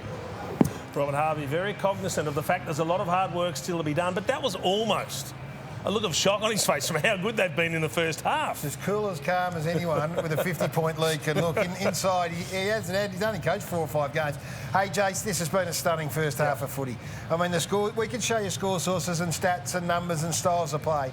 The fact of the matter is, you've got a West Coast Eagles side celebrating one of their greatest all-time players, 300 game, with a position in the finals at stake and a home final potentially, who have had it handed to them by 50 points. By a team who've got 10 kids, 50 games or under, and 5 that have played 10 or under. It has been, and hey, not for the first time have we seen a West Coast Eagles side say, hey, it's too hard. Sydney by 92, Geelong by 97, the Dogs by 55 at home. These young kids are showing them up in terms of want, desire and desperation. We heard Robert Harvey talk about we've defended well. What they've also done when they've turned the ball over, we saw the score source, is they've been able to maintain possession, use the corridor and just open West Coast up. Well, we've spoken about the midfield. I mean, there's Adams, there's the Goey, there's McRae, and look, up through the middle, there's Crisp, who's just owned his man, and bang, from that point on, look at the West Coast Eagles blokes tagging in. And this was a decision you pointed out beautifully. It was Rotham, I think, that made a decision to leave him. So Sidebottom there gets involved as well. So, I mean, they are so invested wholeheartedly. And look how easy this ball moves. Yeah. Right? So they can do it. They did it first up by hand. Now they can do it by foot. Yeah, and this is there's an element of risk, but they got it right. Just gets over their head, and then away they go. De Goey again gets involved. Opens up from a forward line, leading lanes there for you. Doesn't matter who it is. Doesn't have to be Brody Mychek. Doesn't have to be Darcy Moore. It can be anyone. So I'm a bit speechless and could not be more impressed with what I've seen from this group and more shocked and, I don't know, if you're a West Coast fan, you're disgusted in what you've seen. So just before we talk more West Coast, how challenging is it for these young kids to be able to produce another half like that? Well, that's what Adam Simpson has to be jamming down the throat of his mob. I don't care how he does it. They've got to find a way. They can't just say, oh, this is another Sydney of 92, this is another Geelong of 97. He's saying, listen, OK, they've served it up, they're young, they're going to slow up, we get some pressure on them, they'll turn the foot, all those things. You've got to sell it because they've got to find a way here because the damage that can be done in this game could be terminal for their premiership. So it's almost got to the point now where if I'm Adam Simpson, I'm saying, forget about system. I want to see effort. I want to heart. see you able to look this bloke in the eye at the end of the game that's played the first player ever to play 300 at the club.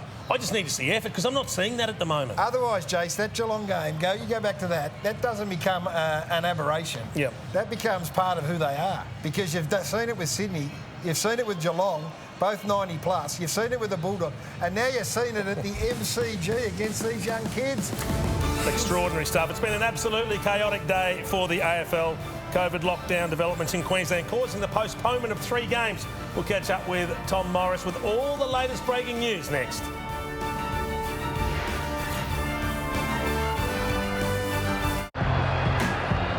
Caught. Brilliant tackle. Umpire said he legally got rid of it. And Higgins. Brilliant goal in game 250.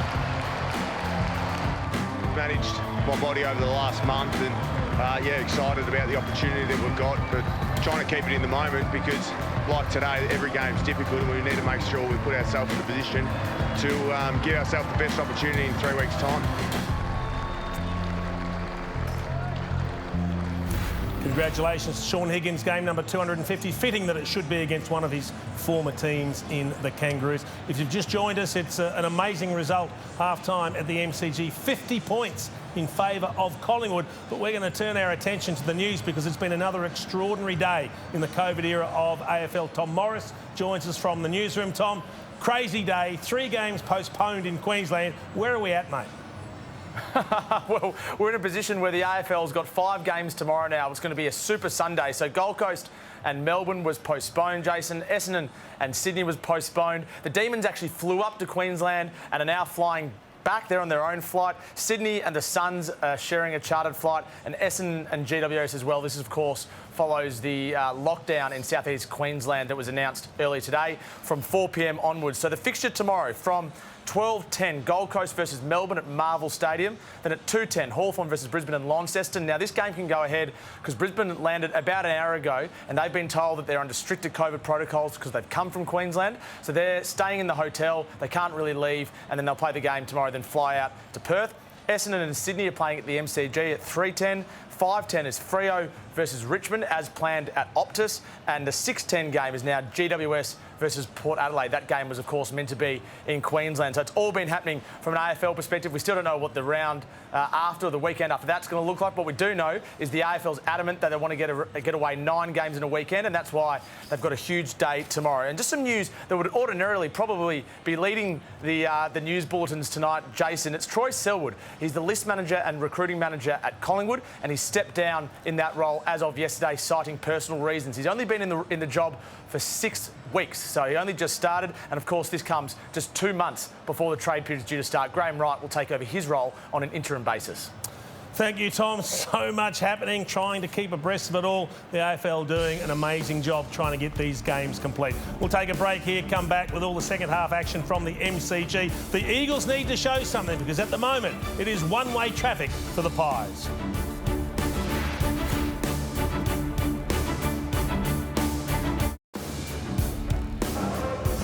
Simo, where do you start? Yeah, well, actually the contest stuff is pretty break even. They're using the ball way better than we are. They're kicking straighter. We probably don't think it's a 10-goal game, but we've got to play a lot better than that. Defensively, is that another thing you really touched on? Yeah, they're getting us on the counter-attack, off the turnover, kicking through us, and we're not working together in defence, so that's a big focus for us this quarter. 50-point comeback, Simo. Could be the best day of your life. Good luck. Could be the first. You never know. See you, mate. Moon's trying to add a little bit of optimism to the West Coast Eagles equation. It's just some stark numbers. This is only the second time in the first half there have been 11 points or less in the last decade. The other time was this year against Sydney, and we know how that ended with a 92-point loss. It's eroded some of their percentage on the ladder already. It's opening up for challenges from some of the teams outside the 8, of course, who are having their own troubles getting wins at this time. So it leaves them, they've gone from 98 down to 95. They've got their next 3 games to come feature 2 top 8 teams. They've only beaten 1 top 8 team so far for this year, so it's Melbourne, Fremantle and Brisbane. They look incredibly vulnerable, and I've got to tell you, Gaz, Adam Simpson mightn't think it looks like a 10-goal game, but it does to me. And it does to me too. They've been inside 53 more times than Collingwood. They've been inside 50 3 more times. They've won contested possession, and they want to get contested possession in their head, because have a look at that. That's what's coming their way. Oh, gee, I think it's a big half. I think Collingwood have been absolutely superb. We'll find out a bit about West Coast Eagles. We'll find out a bit about Yo and about Kelly and about Redden and about Darling and Allen at the other end of the ground. These are big reputation players. Yes, and we might find out a little bit about who likes the wet weather. Yeah. There could be some serious stuff coming. And even 50 points separate the two sides. The ruckmen get going, and Natanui gives Sheed and Kelly a look at it. But look at, there's Grundy again, straight up on the follow-up. So the ideal thing here is if West Coast can kick the first goal, there's that tiny hint of doubt in a young Collingwood side that, OK, maybe they're going to fire up in the second half. But if Collingwood can get the first goal, well, they can put this to bed. Side bottom to Main, and now to Goey. Cameron lopes after it. Tricky bounce for him. Edwards stuck to his task. Well, but the other thing is that midfield group have got to want to compete. That was the Goey and Adams, to Goey and side bottoms again involved in the middle of the ground. And another mark inside 50 to a leading Collingwood forward. Yeah, so the game plan, Cam Mooney's spoken about this. Lower your eyes, McGovern. You could count on one hand the number of times they've bombed the ball long forward, Gaz. Exactly right. So marks from opposition at this stage, 8 to West Coast, 7 to Collingwood. You take that. His first goal came from Plum in front. This is a bit trickier. As you see, it's tossed up. It should be there to fend through for a behind for the Eagles. So do they get more aggressive with the ball movement? They've got to try and rein in 50 points. So they've got to rein, let's say they've got to rein in 25 in this quarter. Do they be more aggressive with their ball movement? Well, I don't know if it's a matter of being more aggressive. Adam Simpson just said we've been poor with the footy. It's hard to be aggressive if you're not hitting targets, but there's aggression straight down the middle. That's one way to do it, isn't it? Shannon Hearn, he targets Nick Natanui, but he was surrounded by Magpies. Yeah, that's the problem, Hutto. It's OK to kick long to Nick Nat, but there's got to be support at ground level. They get some and a framework to go forward on the outer side. Shepherd measures off the pass. Cripps looks ahead. There's nothing for him immediately. Takes territory. Kennedy had 2 to contend with in the air. Job done. Again, Nick Natanui was in the corridor then. They could have squared the ball up, but he doesn't call for the ball and they don't look for him. A bit predictable, isn't it, when you got Howe back into that defensive group? It's over to jump over the top. They've given up nothing in that defensive 50. As we said, 26 inside 50s to 23 now, and that's 10 goals to 1. Did that well, Brodie Grundy. Started behind Nick Nat and then burst past him to take front position and put the pressure on Natanui. 13th disposal coming up for Brodie Grundy. He had 27 touches last week. 5th best in his career. Time's up. Going to kick it. So it's a little bit of a rush kick. Rotham disrupted and then follows up. Oh, basically threw that out the back to Shepherd. Gets away with it. Kelly, multiple handballs for the Eagles. Can they get some sort of system going forward? Not on that evidence. Well, they're the foot skills that Adam Simpson's bemoaning. They've been terrible by foot. So he starts again on the bench as he did the first quarter. What a roller coaster season it's been for West Coast. Won their last 2 games coming in against Adelaide and St Kilda. That was after that 92-point drubbing at the hands of the Swans down at Geelong. A bit more of the handball drills for the Pies on the way out. That was Ringer Rosie from the big 3. Just a nice little training drill, and they waltz through any opposition. I love the desperation from De Goey to win the ball first up and then run and get involved again. High check. No hurry for the Pies to get it forward at the moment. They're getting a lesson in work ethic at the moment. Oscar Elliott considers all offers. Taylor Adams just an inch forward. His 23rd disposal already. Cameron got both hands wrapped around it. There was no shortage of takers for the Pies. Side bottom to the outside. Grundy. There was more help behind him. Hoskin Elliott doesn't try for the impossible.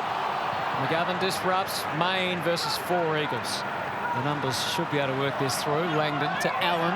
And back to Langdon again. So they get a clean exit. Cripps, the only real option. And he had his arm chopped. He thought he got all ball. Mate, no. Just trying to contain his anger, wasn't he? It's going to be a slow transition, though, because there was a 5-on-1 right on the last line of their defence, which means they've outnumbered higher up the ground. So how good was Main? He put pressure on three of them and then chased the ball carrier all the way. Their pressure's been fantastic when they've been required. Absolutely first rate. Darling had to work so hard just to put a spoil on. Crisp, Grundy, West, Yo. And that right there has been one of the big differences today, the quality in tackling. When the man with the ball has been there to be taken down, Collingwood have done it. Scott Pendlebury, wouldn't they love him out there at the moment? Well, they don't need him, and that's saying something. He's been their best player for the last 15 years. They don't need him at all. No, and he's probably sitting there going, oh, this is a bit easy without me. What's going on? Hearn, it was clever to Yo. Partially through the tackle, but couldn't do much with it. They run aground again, and Collingwood are sending it forward with reasonably even numbers ahead. Just picking the eyes out of what presents itself. McGovern lays off Elliott. Elliott hits up. They hit up Elliott. Side bottom gets yet another possession because Kelly wouldn't go to him. Yeah, he was screaming for it down the line to Noble. Doesn't quite get it right this time. There's just no manning up through the midfield, guys. No, just all zoning off, not realising that these guys are going to hit these 20-metre kicks. Now it's getting to Hearn, who left it behind. His recovery was pretty slick, though. West knees it forward. Petricelli. Magpie jumpers all around him, suffocating the Eagles again. And look what it's created through the middle. The give was good to the outside. Crisp to Hoskin Elliott. The Eagles have framed up pretty well. Goey's in the middle of the ground with his hand in the air and not one player's gone to him. I'm not seeing an attitudinal change from West Coast, guys. Collingwood have won the first 4 clearances of this quarter, and they're controlling the ball exactly as they did in the first half.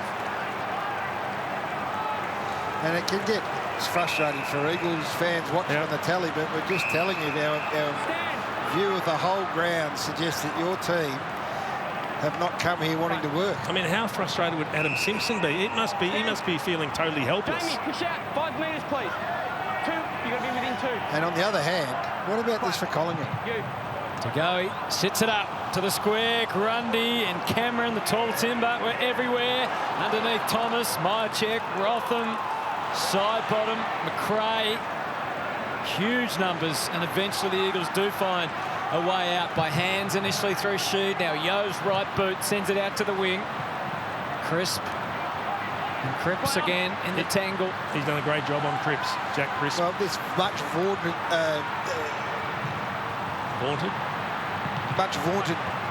West Coast Eagle forward line's been absolutely belted by this defence. Great kick. McGovern to Kennedy. Lovely little dish. Back to Langdon. Can they get something together? Going a bit by the cape to Waterman. Darling is the man roaming inside the 50. And Cripps has charged in there as well, but they've had to go back. Give up so much ground. Hearn stumbling. Wow. And they've turned it over again. Noble spoilt for choice through the middle. Ginnivan out wide, and he just pops it inside, and Myercheck can have another look at it. Well, that's symptomatic of the Eagles' performance today, isn't it? They got driven back. It was a poor kick to Waterman, who had to fumble, pick the ball up, go back. He went backwards to Hearn, a long way backwards. Hearn fell over, turned over the hand pass, and Collingwood swept it forward. They're playing like the bottom of the ladder team, West Coast. Collingwood are making them play that way. Let's make sure we give these boys their credit. Great credit to Collingwood. Absolutely magnificent. So Brodie Myercheck, his accuracy has deserted him a little bit this season after he started with 8 goals too, but that's a fine kick.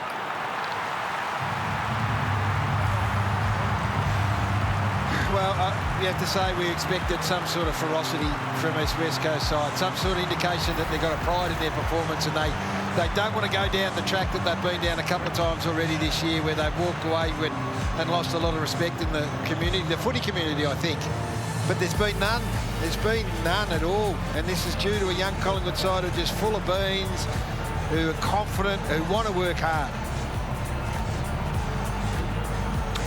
and who are being led, I think, superbly from Sidebottom, who's playing like he's got another sort of shot at adrenaline and enthusiasm for the contest, with a whole heap of his boys just jumping on his back.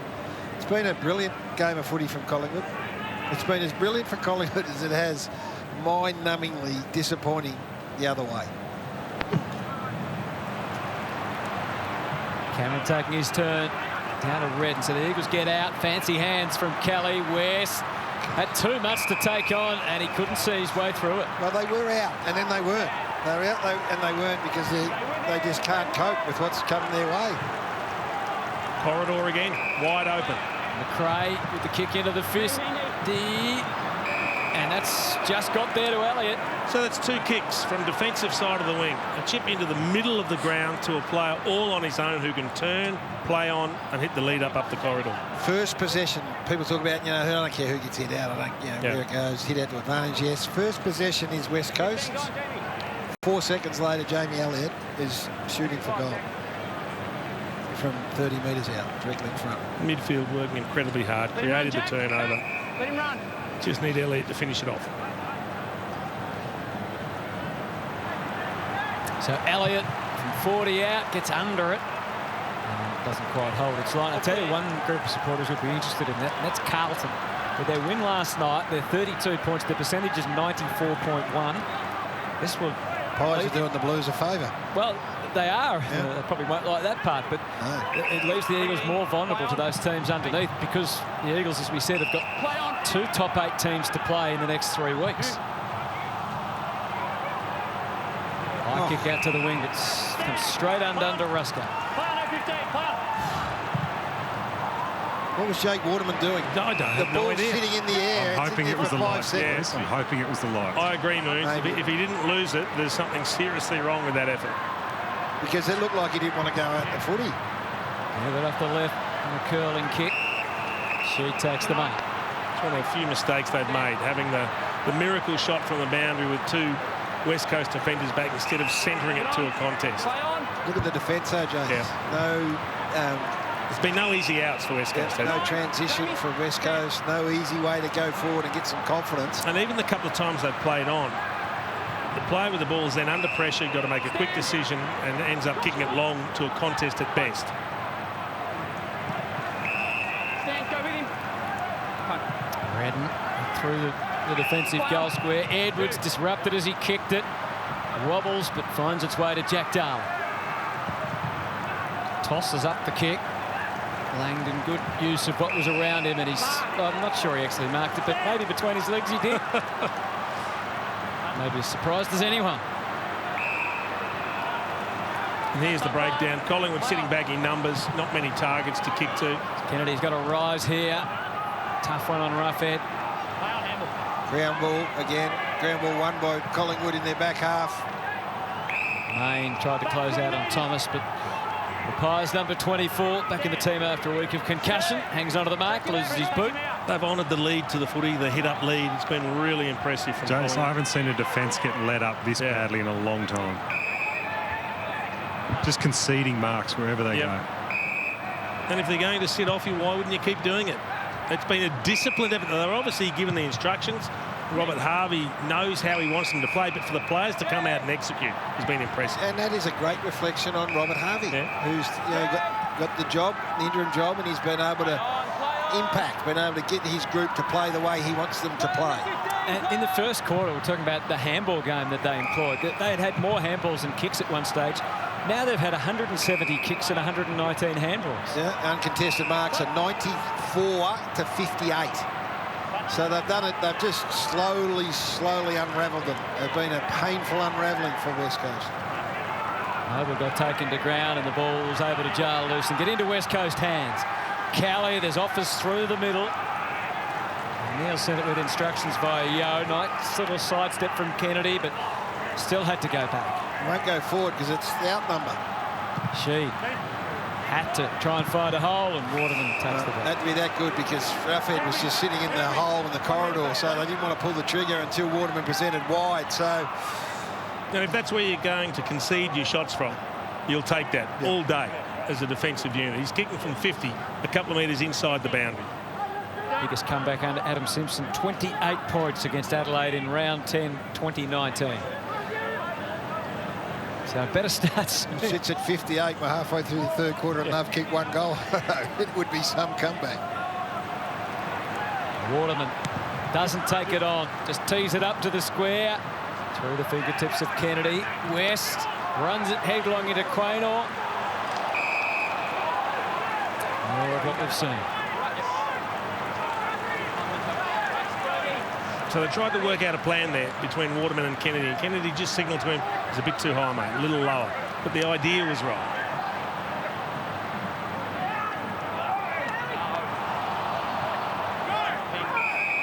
Bit of a mess in front of goal. We'll have another ball up. Which coach is winning? Rob Harvey looks pretty relaxed. Simo looks a bit bemused, I think, and he would be. I don't think he can believe what he's seen today. Cripps trying to will it to come back. Well, maybe he can. That's what's the most disappointing thing. They've been inside 50 27 times. You've got a forward line that consists of Kennedy, Darling, Allen, Cripps, Waterman. You've got a midfield of Yoshi, Gaff, Kelly, Redden. You've kicked one goal. Beat Hawthorn in their only other game at the MCG this year. Didn't play here at all last year, the Eagles. Won 2 and lost 2 in 2019, including a win over Collingwood. So this uncontested mark situation is getting out of control now. It's 99 to 59, which again, so they haven't been able to, be ferocious enough around the contest, and they are nowhere near ferocious enough, although they've turned it over here for the first time. West to Langdon. Can this build into something? Darling's hands were good. Kelly to Kennedy. And even that misses. He would kick that 98 times out of 100, I reckon, Josh Kennedy, but that's what happens when you're having a dirty day. Well, that is now 28 inside 50s each for the day. But these are the marks you're talking about, Hutto. They're just little hit-up leads, and they keep sitting off West Coast. 102 now to 59. It's frightening. So you just take your time and you'll find one. Look at that corridor kick again. Player unmarked. Rusco. Corridor kick. Grundy thought about it. He ended up giving it to Rusco. Had his hands full with Cripps. Maynard. They just lauded how well they've been doing it. That's their worst passage for the day. So can West Coast punish them now? You need to stand on the line, please, John. And it's going to make it harder. Collingwood can get all the troops where they would like. Come on. Play on. Play on. You. All the way back to Rotham and then out the other side. Duggan. Possession 25 coming up for Andrew Gaff. 28 inside 50 is not a lot to this stage, but they've always been, they get by on efficiency. Once they do get in, they've been able to score historically, but... Well, Collingwood are scoring at 50%, but 1 in every 2 inside 50. It doesn't happen. It's an ugly result. Clean grab, the clunk from Maynard. Cross to Crisp. 2 metres, 2 metres. The other damning assessment in all of this is that the Eagles have laid 22 tackles for the game. Yeah, well, we've spoken ad nauseum about their poor tackling, not just numbers, but poor tackling efficiency. The quality of their tackles is terrible. They haven't had 22 tackles for the match. And look at that number. That was at 143 in the first quarter when the alarm bells were ringing and the red lights were going off everywhere. It's gone to 141. I think we might have a goal. We might, but we might not. Let's wait and see. It looked like it was through from the Yo kick. Score review. Umpires calls a goal. And just please check if the ball is touched. Yeah, that's a goal. That's a goal. Review underway. The Eagles. Review complete. Looking at this angle, we can see the ball's crossed the back of the goal line before being touched. Decision on the scoreboard. One of the quicker reviews you'll ever come across. And the Eagles have kicked their second goal.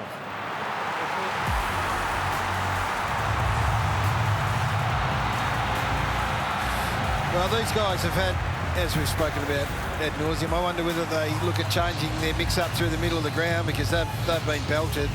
Elliot Yeo is off the back on his own, gets a late consolation goal there. 50 points the margin. They continue to go with their midfield group. Although young West is in there now, which I like.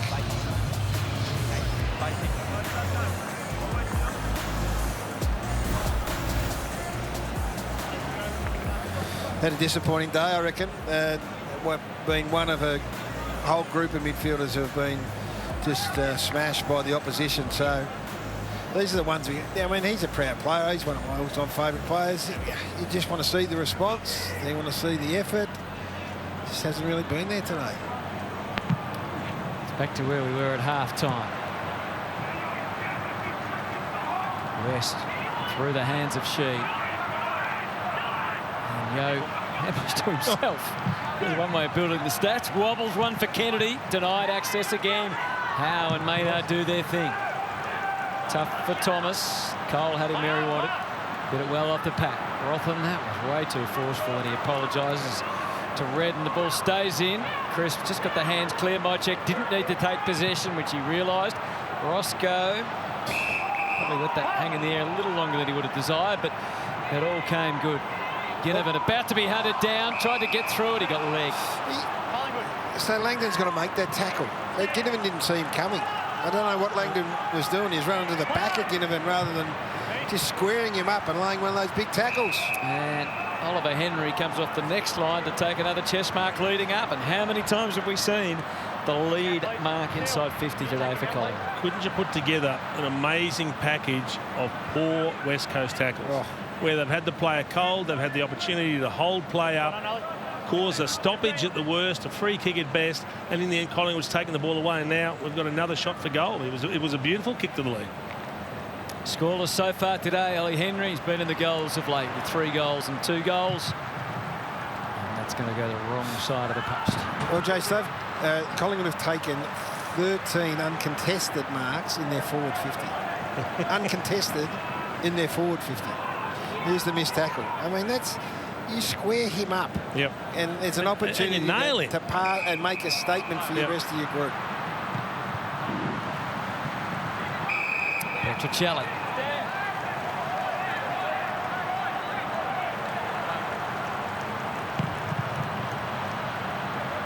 So just to follow up on that, Marsh, you're talking uncontested marks inside 50. Marks on the lead, Gas, 14-2 in favour of Collingwood. That's just hitting up at the ball carriers. Generates some run off half back, just running into obstacles wherever they go. Waterman forced to revert all the way back to Edwards. He spies something to his liking at centre half back. Redden comes away out to the members' wing where Allen gives him something. This is a little bit better, a little more systematic for the Eagles. Langdon back to Allen into the 50. O'Neill was the unlikely target, but it wouldn't have mattered if it was John Coleman there on that occasion. Such was the delivery inside 50. And Oscar Allen, he would be disappointed with him. He'd say, do I want that sort of delivery if I'm going to be on the end of it? So it's just, sometimes it's too bad to even believe it's happening at the minute. Main, graceful looking attempt to fly, just quite drag it down, and Rusco gets a clear path. Indulges in a bounce and then plays it short to Adams. Go by hand or foot, right or left. True chooses the left. Hoskin, Elliott, Mycheck. There's one offering in the pocket, but he wants a better crack at it. A little tall for Ginnivan. Ginnivan spinning through Yo. And now Duggan. That was a fingertip off another uncontested mark inside 50. Well, I'm going to laugh because that's disrespectful, but the amount of players just trailing in behind. It's interesting again, they decided not to go to Natanui as there are 2 options through the middle of the pass. Chose not to kick to Nick Nat, and it comes unstuck. So Maynard, powerful kick forward, quick through the air to Cameron. And that's a little dainty kick that wasn't so good. And Edwards took a chance, breaking through. He can take an intercept mark. Kicks to a 1-on-3 against, though. They'll do well to get a draw out of this. They can't. Crisp to Rusco. How good's their back 6 being the Magpies? How open has the corridor been every time they've come out of it? Oh, no, they're taking the mick now. It's just over. Like, if you want to go and go quick, you'll find a free man any place on the ground.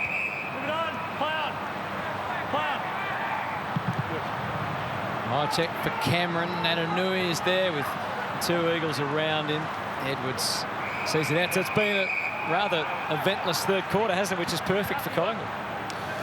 100%, Hutto. I would have thought that Rob Harvey, and he said to Cameron at half-time, we know what's coming. Yep. Yeah, I would have been jamming it down their throat. Expect the ferocious response here. They'll go in at 3/4 time and say, where was it? Quaynor back away from goal. Mates all around him, though. Maynard to Roughhead. And so this suits Collingwood as well. All the West Coast players getting sucked up the ground to defend. Collingwood set up that defensive wall behind the ball. Every time it gets bombed out of defence, it's 3-on-1. They've got 4 players behind the ball at the moment, Collingwood. Just all going to line out the back if they want it. Perfect setup. Chris Mayne fooled Rotham. Crept a bit closer. Didn't quite have the touch that time. So if you want to go quick from now, you can't, because just ahead of the footy is Collingwood. Black and white numbers everywhere. Dying seconds of this third term. It's been another largely fruitless quarter for the West Coast Eagles. Well, it's another quarter they've lost, Hutto. Albeit by only 1 point, but they've lost the quarter. Well, it's another quarter where they've... When you ask for an answer, a response, and you lose the quarter. They've kicked just 1 goal. They kicked 1 goal and they laid 7 tackles for the quarter. 7 on the back of being 50 points down in a season-defining game. So what was meant to be a day of celebration for the West Coast has been anything but. It's been a fine performance from Collingwood under Robert Harvey, but a nightmare for Shannon Hearn in game 300. It's the Pies by 51 points with a quarter to go.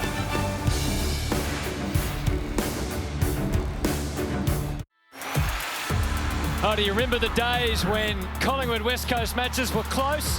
Who could forget the 1990 qualifying finals? Some Peter Dacos magic. And then the great Peter Sumich had this one to put through and send them into next week. Oh, no. Well, they went to next week anyway because it was a draw. Collingwood prevailed, and as you well know, Gary Lyon, they went on to win the grand final. They did indeed. They were great West Coast sides there, and we've had great West Coast sides since, but this one is not putting a great West Coast Eagles type performance forward. It's un-West Coast-like. Sadly, though, there's been a pattern throughout the course of the year, and that would be a great concern for Adam Simpson. But I think the other side of the coin is as big a story, just as big a story, and that is a Collingwood side who have had all sorts of pain and trouble. There's no more, no Pendlebury. Their leaders have been superb today. I mean, the young kids are getting great experience, but Sidebottom's had his best game for the year. Led, invested, been crazy on the defensive end, worked both sides. Back to the steel Sidebottom we've known for a long time. Looked to me like he wanted to take responsibility for the first bounce chase. And then Jordan De Goey and Taylor Adams and Crisp and Maynard, all the senior blokes jumped on board. Grundy, they've been very, very well led this time. It's been a benchmark performance from a young side. They're not going to be able to produce this week in, week out. But what they are doing is giving us a glimpse of the future. Yeah, and it would be warming the hearts of the Collingwood fans who've been through a fair bit. It also makes you think of something we can touch on perhaps in this final term as to what the true horizon is for them as a prospective coach. Not to mention what it does for Robert Harvey's claims on either that or another job. Let's get down to Cameron Mooney. Well, guys, you talk about leaders. Jeremy Howe's the man, isn't he, down in that back half? It's great to see him back playing footy after a lot of weeks out of the game, and just slotted straight back into that position of being that leader of that back line. And you can just tell they love him down there because the way they have handled that ball coming in, their intercept marking, the way they've controlled it, it's great to see him back. Yeah, most certainly is. Hasn't given us a mark of the year contender, though, Gary. It's coming, Anthony. Time's running out for him. He's got some competition this year. So what have the Eagles got for us in the last? A high ball in from Gaff. Crowded forward, but Darling at last able to take a mark inside the forward arc. Well, if you just sat down in your lounge room, you turned the tally on, that's the sort of stuff you would have expected to be seeing. You know, the midfield winner centre clearance with the Nat Newey influence straight down the throat of Sheed. There's some width. Main gave Gaff some width, and then a contested mark to Darling. That was the script that we were supposed to see today.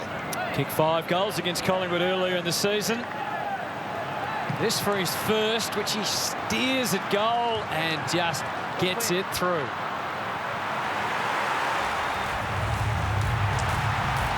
And that's got to be the conversation at three-quarter time. Adam Simpson, the West Coast Eagles, is what can we salvage from the last quarter? What can we actually take into next week? We've kicked 2 goals for the game, but maybe we get on a roll. We kick 5 or 6 goals in the last quarter and actually show a little bit of dare, a little bit of finesse, some better effort and some better conversion going forward. So Madjima's on Darling. Maynard has been with him most of the day, done a great job, but just got out-muscled there. Well, thank goodness from a West Coast point of view they've kicked a goal, because this was their lowest score at three-quarter time. 2 goals 7 since 2004. A round 5 clash against Carlton. Probably enjoying not having Braden Maynard all over him, who's sitting on the bench at the moment. Back to 45 points. Adenui over the top. Kelly with the quick hands to Sheed onto the trusty left. Sends them herring after the ball. Petruccelli tried to bat it down for Gaff.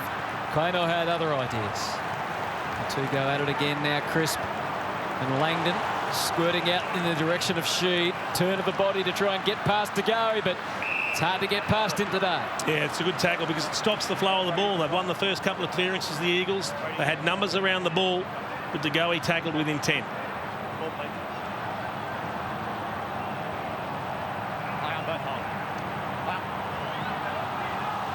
Play on was the word.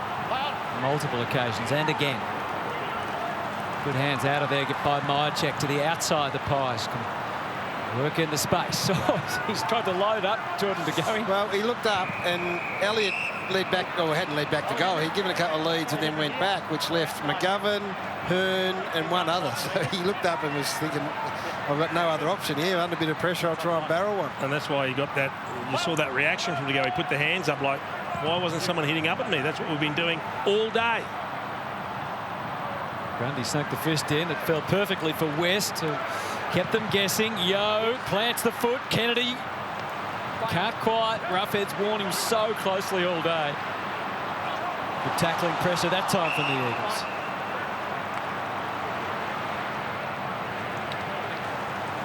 Jack Madgen, been a good story for Collingwood. Been helped a bit by some of the injuries to stay in the team, but his confidence has grown at senior level. Had 24 touches last week, so had 15 or so today.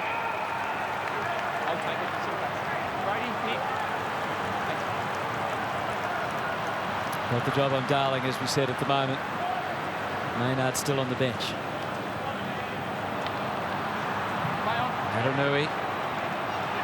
Grundy for Crisp, for Main. You could sense there was pressure coming from behind. Oh.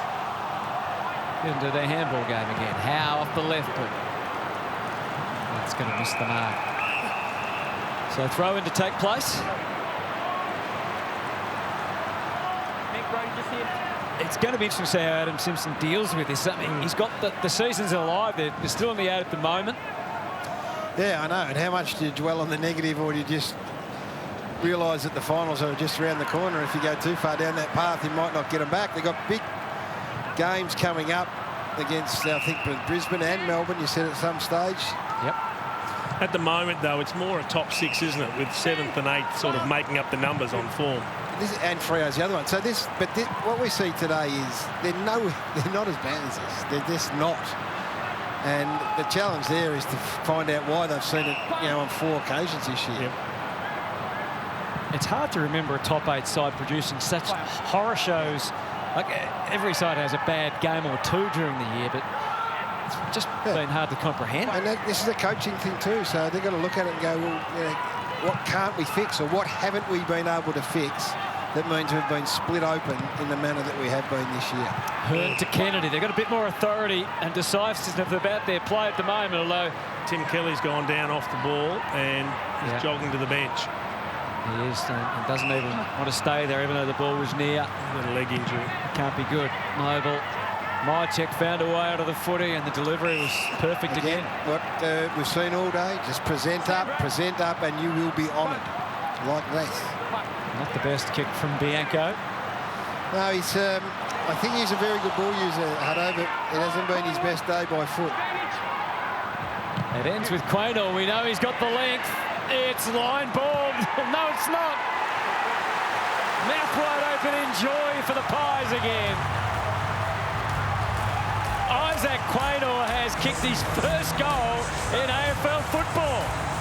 It's never hard to work out when it's a player's first goal, is it? Because his teammates come screaming from all parts of the ground to massage his head. How do they know? How do they know that he hadn't kicked the goal? I know his mates would, and maybe his defensive mates. How does the rest of them know? Maybe you get ripped. Maybe. At the club. Great finish, though. Great finish. Look at the excitement.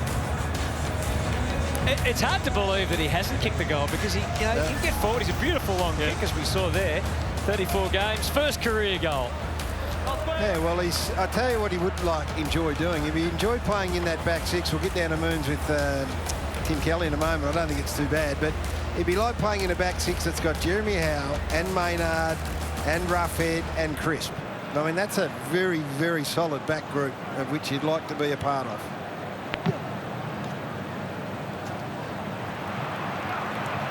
It's back beyond 50 points. Ginnivan high to equal numbers. Stand off, free kick, and it goes against Oliver. Henry.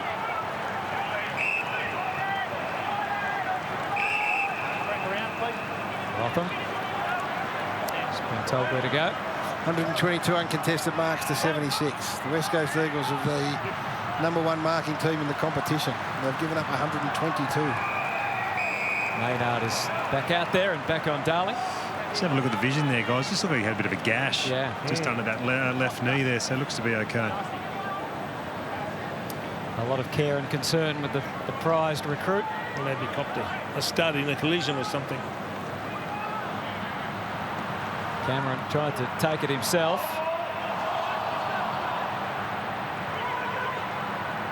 To Goey. The echoes around the MCG. Kicks to full forward. Shepherd surrounded by Magpies. They pounce and scrounge. And in the end, it's a poster for Josh Thomas. What about that second effort then? Here's the Kelly injury, which is... Yeah, he gets the boot of Quainer. Second effort of Jamie Elliott right there. The lead wasn't great. It was on his head. He just forced the spill and then was on the tackle. Didn't they react quickly defensively once it hit the deck? Shannon Hearn just thumps it out to the wing. Now he's got his confidence up. There's that Quainer fresh from his first goal in AFL footy.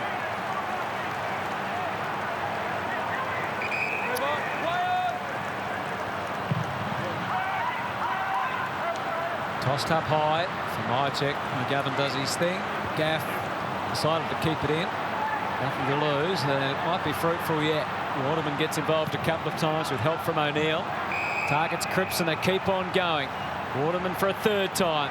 This time uses Langdon. And he tries to edge forward again, but Kennedy takes over. And kicks a lovely long-running shot for goal, which has gone through for another West Coast goal. And when I say another, that's relatively speaking. Just their fourth of the afternoon. Well, they've effectively doubled their score, though, haven't they? 2 goals in the first 3 quarters, 2 goals now in the fourth term. A little bit of run on. They got the overlap, and they were able to use it effectively. And I think once he saw the 2-on-1 against Darling, he just pinned the ears back, set his sights on goal, Josh Kennedy. And it was a really good finish in the end, but few and far between those sort of opportunities.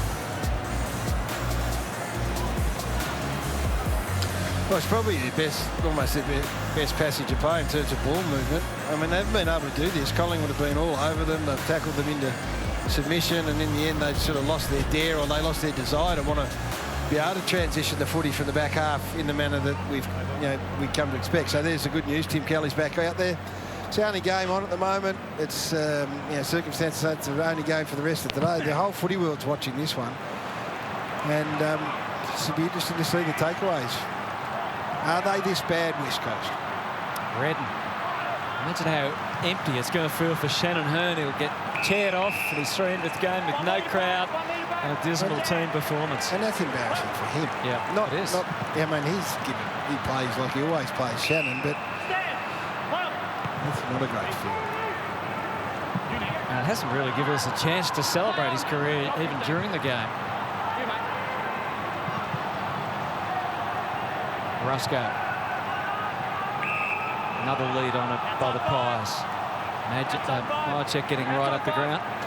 You asked a question about the Pies. What's it mean for them? And future coaches and Rob Harvey. And, well, I think Rob said through the week he hadn't worked out whether he's going to put his hand up or apply it. I can't remember exactly what he said, but I'll tell you what, it's a fair audition today.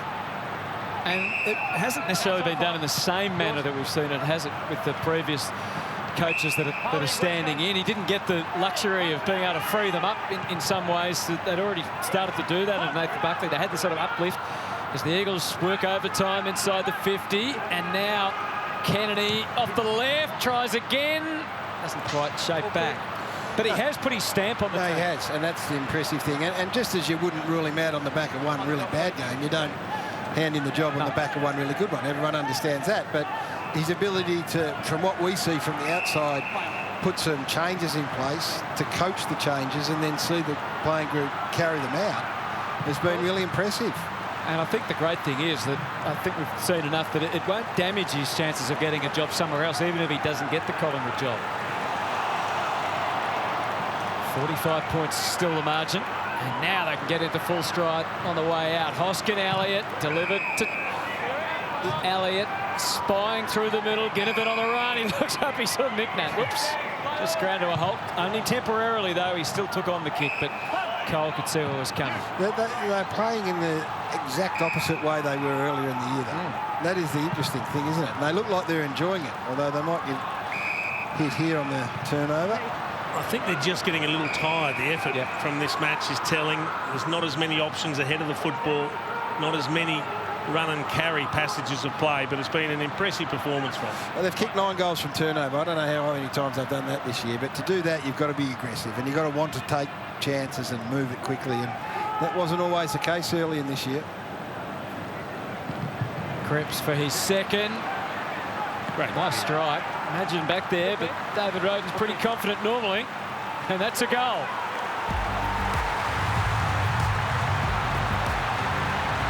We saw this last night a bit, didn't we, with Carlton, St Kilda. Carlton had the game well and truly in hand, and St Kilda kicked some compensatory last quarter goals when it didn't really mean much, and that's what we're getting here. Is there a remote possibility? Of what? West Coast. Of what? Winning. When? Nearly 12 minutes and they're 7 goals down.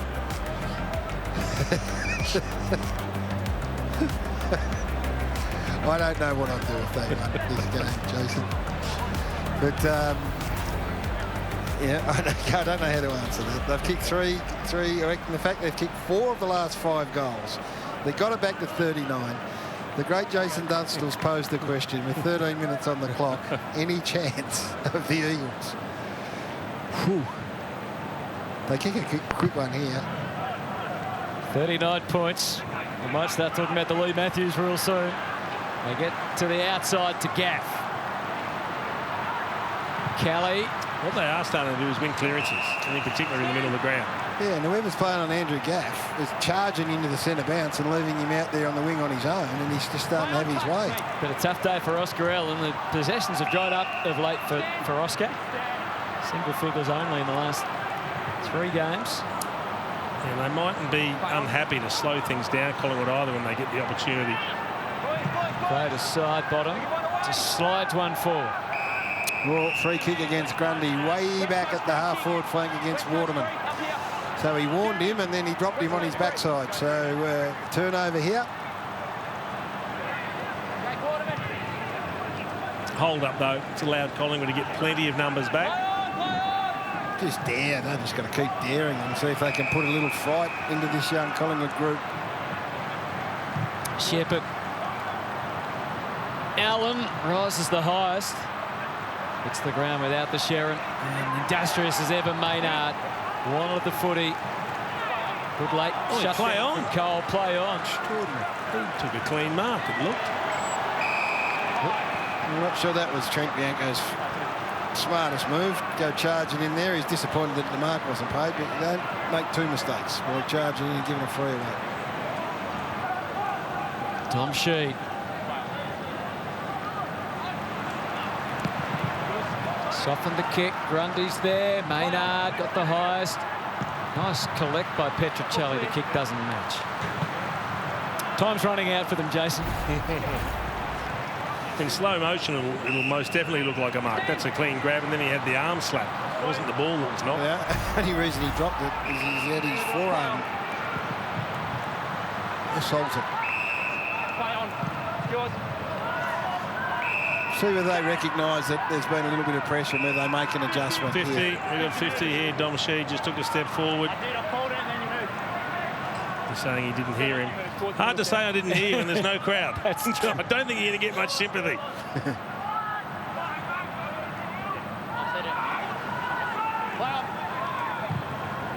Has to be resigned to the fact in the end. Noble. Just flicking through the options in his mind. There's something that really stands out. So it's just slightly the edge taken off the kick to allow Cameron to lead up and try and take the mark. McRae getting down and dirty. Well, the ball forced back under him. Eagles reserves playing in Perth at the moment. Alex Witherden for 32 touches, Brand at 24, and Vardy 27 hit-outs and 2 goals. That's at three-quarter time. So interesting to see if there's any selection changes made. Bianco gets an opening for his second and he misses. Yeah, so did you say Brander and Vardy and who's the other? Witherden. Yeah, so the tools, you just look at the group and you think sometimes they're out of whack in terms of the amount of size they've got in here, and particularly today, their inability early to win a ground ball and keep pressure on in their forward half is something they're going to have to address, I would think. Because you're putting a lot of eggs in a basket of a tool group to start marking the footy. And when it doesn't, when the marks aren't taken, your inability to keep the footy there and put pressure on is telling. And today they just walked out. When it mattered most, when they set this up, they kicked the first 8 goals, it was walking out of their back, out of the West Coast Eagles front 50 that was the problem. West turns that into a torpedo, and a lovely take from Waterman, who certainly hasn't been their worst. His 19th disposal takes them through centre half forward. Gaff tried to link up with Allen. In the end, he's denied by Roughhead. And the Pies win the day again. It's great defence. They were exposed. They were out. Oscar Allen had got 5 metres on Roughhead, but Thomas comes charging in just to put some late pressure in. The kick's not quite right, and they turn the footy back over. We didn't see much of this in the first 3 quarters. No options for the Collingwood ball user. They just look like they've spent everything they had this. They're cooked. Very young team. I mean, plenty of experience out there, but a lot of young players as well that have run themselves into the ground. And this is great. Didn't get a lot of ball. Didn't see a hell of a lot of the footy. A little bit retro defence there, just take the arms down. No, if it was retro defence, it would have been the head. Nice indiscriminate one to the back of the melon. They were proficient with both. Who was the best for you? Who was the best? Well, one could hit you in the back of the head while the other was attempting. Who was the clumsiest you came up against? Mick Martin was good. Rick Kennedy. Rick Kennedy. He was the best. He scared the young player. Our old mate Spud wasn't bad. Hall of Fame. Shepherd to Cole and back to Shepherd again. McGovern. So this uncontested mark situation, 136, Collingwood to 88. We thought that it'd be the other way around. Oh, Chris May saw a chance of a lifetime to take the mark of the year contender.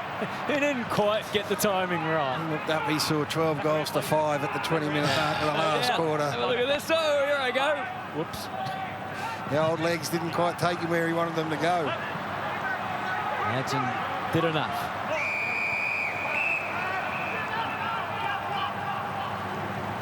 It's a little unsturdy, Brodie Grundy. Who's won that duel, Grundy and Nick Nat, which we said was going to be a defining one. Yeah, I think Grundy's been terrific today for Collingwood. For whatever reason, Nat Nui doesn't demand the ball around the ground. I've seen half a dozen occasions where he should have been used in the middle of the ground, and A, he hasn't demanded it, and B, his teammates haven't looked for it. He's had 4 clearances, Grundy. He's worked really hard, but Nick Nat's had 8. So 4 of them in the centre bounce. So I thought early on when they were getting absolutely split open, he and Gaff were the only 2 that were sort of rowing their side of the boat. Dom Sheed, that's a great kick. Not from his normal side of the MCG, but he's put it through nonetheless. So the scoreboard's not going to look quite as bad. There's a 33 points now, but still 7 minutes on the clock. No, it won't look quite as bad. You're right, Hutto. But 6 goals, 7 minutes. I suppose what you sell is you sell hope. You sell hope going forward, but it won't eradicate what we talked about and what we saw and witnessed, in this first half when it was a 50-point margin. It was 10 goals to 1. And the reason it won't really add up to much is because everyone would concede this is a Collingwood side who have run themselves ragged and now sort of run into a bit of a brick wall. And as a result of that, things have become a little easier for the Eagles, who have now kicked 5 of the last 6.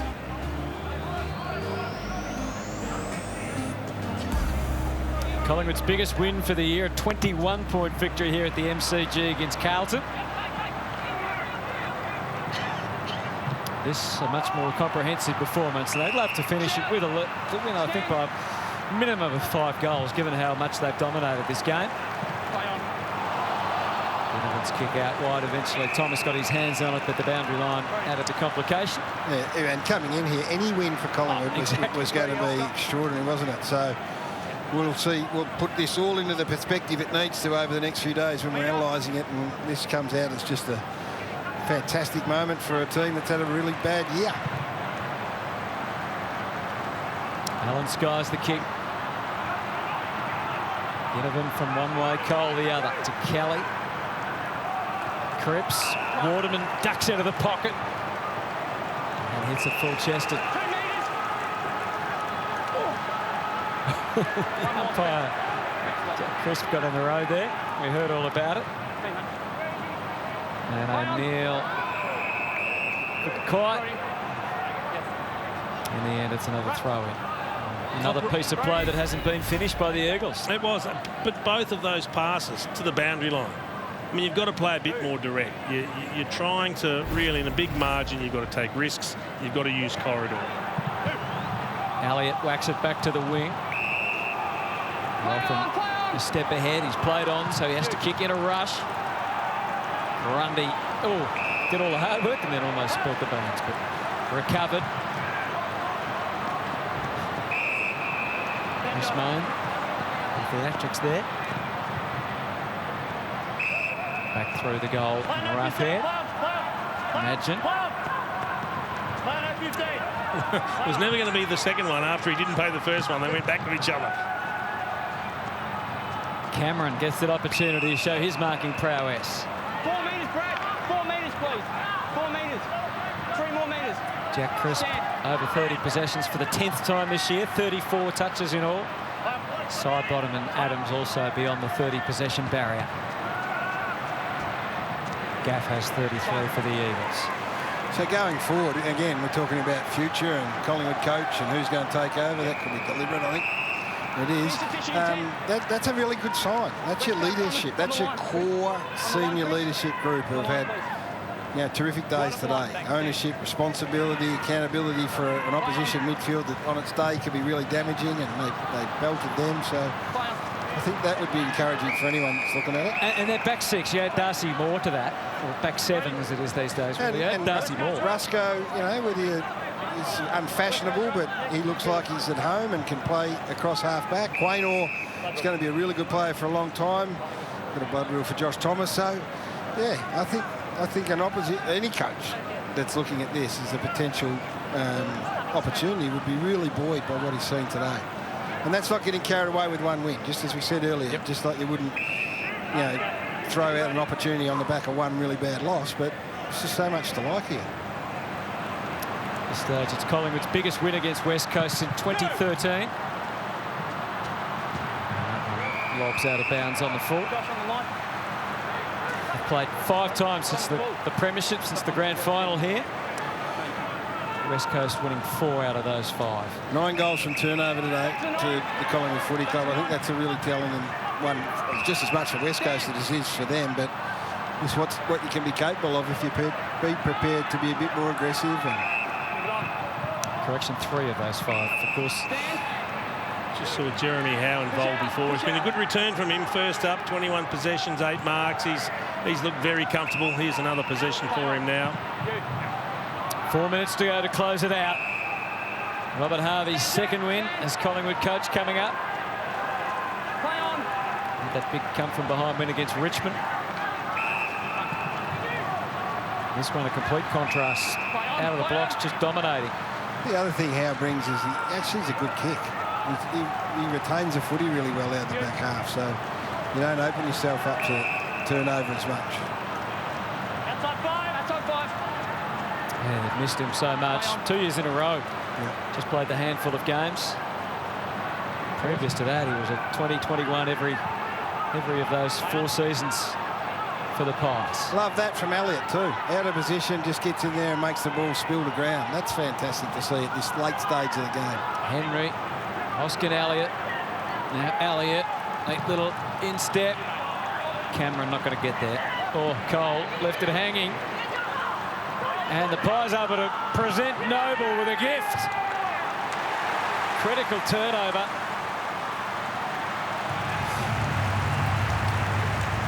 I don't know whether we'll get the replay as far back as the Elliott contest. It was a great effort, wasn't it? He's out of position. He's small. It's 2-on-1. Yeah. So many times we see a key forward. This here, look. So he works off Nat Nui. That there sets the goal up. I refuse to be outmarked. Yep. I get the ball to ground and give ourselves a chance at that late stage of the game. Wouldn't Tom Cole like his time again? That was an average effort, unfortunately, on a dismal day. And that Elliott thing that we just showed you says the coach is getting to the players. Because that's the player that's totally invested, who wants to do the right thing by the coach, who wants to give his team an opportunity. It's 27.5 minutes into the last quarter. They're leading by 39 points, and you still want to do it. It's a fantastic sign. And you need it. You need it from your experienced players, because it's natural to get that enthusiasm from young players when they come in. That's all they know. They just want to be involved. But when the senior players are doing that and showing that sort of leadership, huge impact. Astonishing number of marks from Collingwood. He hits up well, Oliver Henry, doesn't he? 76% by foot they've gone, Hutto, so that can also be blown up a bit by this sort of easy, uncontested mark, but still side bottom haven't been looking for easy kicks today. No. Finds Elliott again. 2 goals, 2. For Jamie Elliott's afternoon. Adams sets it up. Cameron looked the most likely. Good combat in the air. Cole to Kennedy. As far away from home as you see him. And he's missed on the way out on the kick towards Cripps. So more opportunity presented for Collingwood. It's a couple of times now that we've seen West Coast key forwards pushing up the ground and then delivering the ball forward pretty poorly, which means they can't really whinge when they get a bad kick, can they, when they're butchering it? To Goey.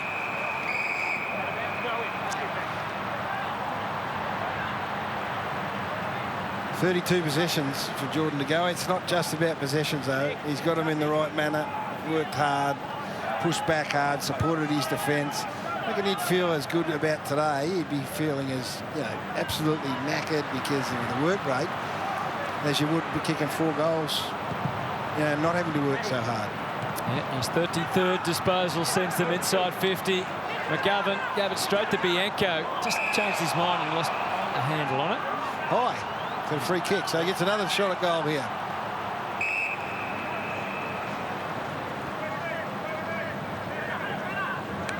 Tells the umpire he is going to have a shot. He buys himself for 30 and then he'll spend 25 trying to see who he can kick it to. Your deep breaths late in the afternoon for a young man just playing his 9th game of AFL footy.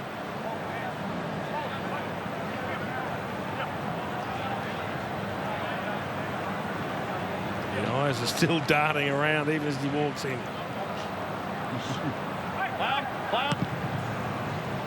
And that's not a bad effort. That shows you what he can do. Trent Bianco, come on down. He'd been telling us how good a kick he was, Gaz. He'd been kicking at 36% leading up to that moment. I mean, I know he's a good kick. He just had that sort of day where they weren't coming off the boot perfectly. But look, at the end, it might have been a lucky free kick. There wasn't a lot in it. He changed his mind. He was going to quickly kick it. Then he thought the hand pass, fumbled it, got the free kick. It's a great finish. He's a really good decision maker. So, I think he's going to have much better kicking days than he's had today. But it's a nice finish. You'd love to turn to the crowd at that stage, but no one to turn to. So let's have a look at the ladder. We're just about there. The Eagles have lost quite a bit of ground percentage-wise. The likes of Essendon, Richmond, Carlton, whose supporters would all be watching very carefully. If the Bombers were to, well, they got Sydney, which is a big ask, but if they were to win a game, and they're clear from a percent point of view. It's interesting. And the Tigers, of course, have got Fremantle. Carlton had that win last night to keep their very faint hopes alive. And here's Darling.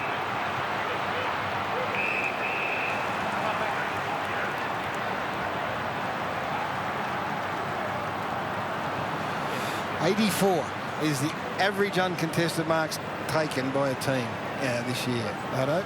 The Collingwood Footy Club against the uncontested marking specialists have taken 154. What'd you say the average was? 84. Nearly double. There's a message in that. Oh. Jack Darling. That looked decent off the boot, but it's just going to drift across. And claims in the air, but the Pies win yet again when it matters, and Grundy has the footy.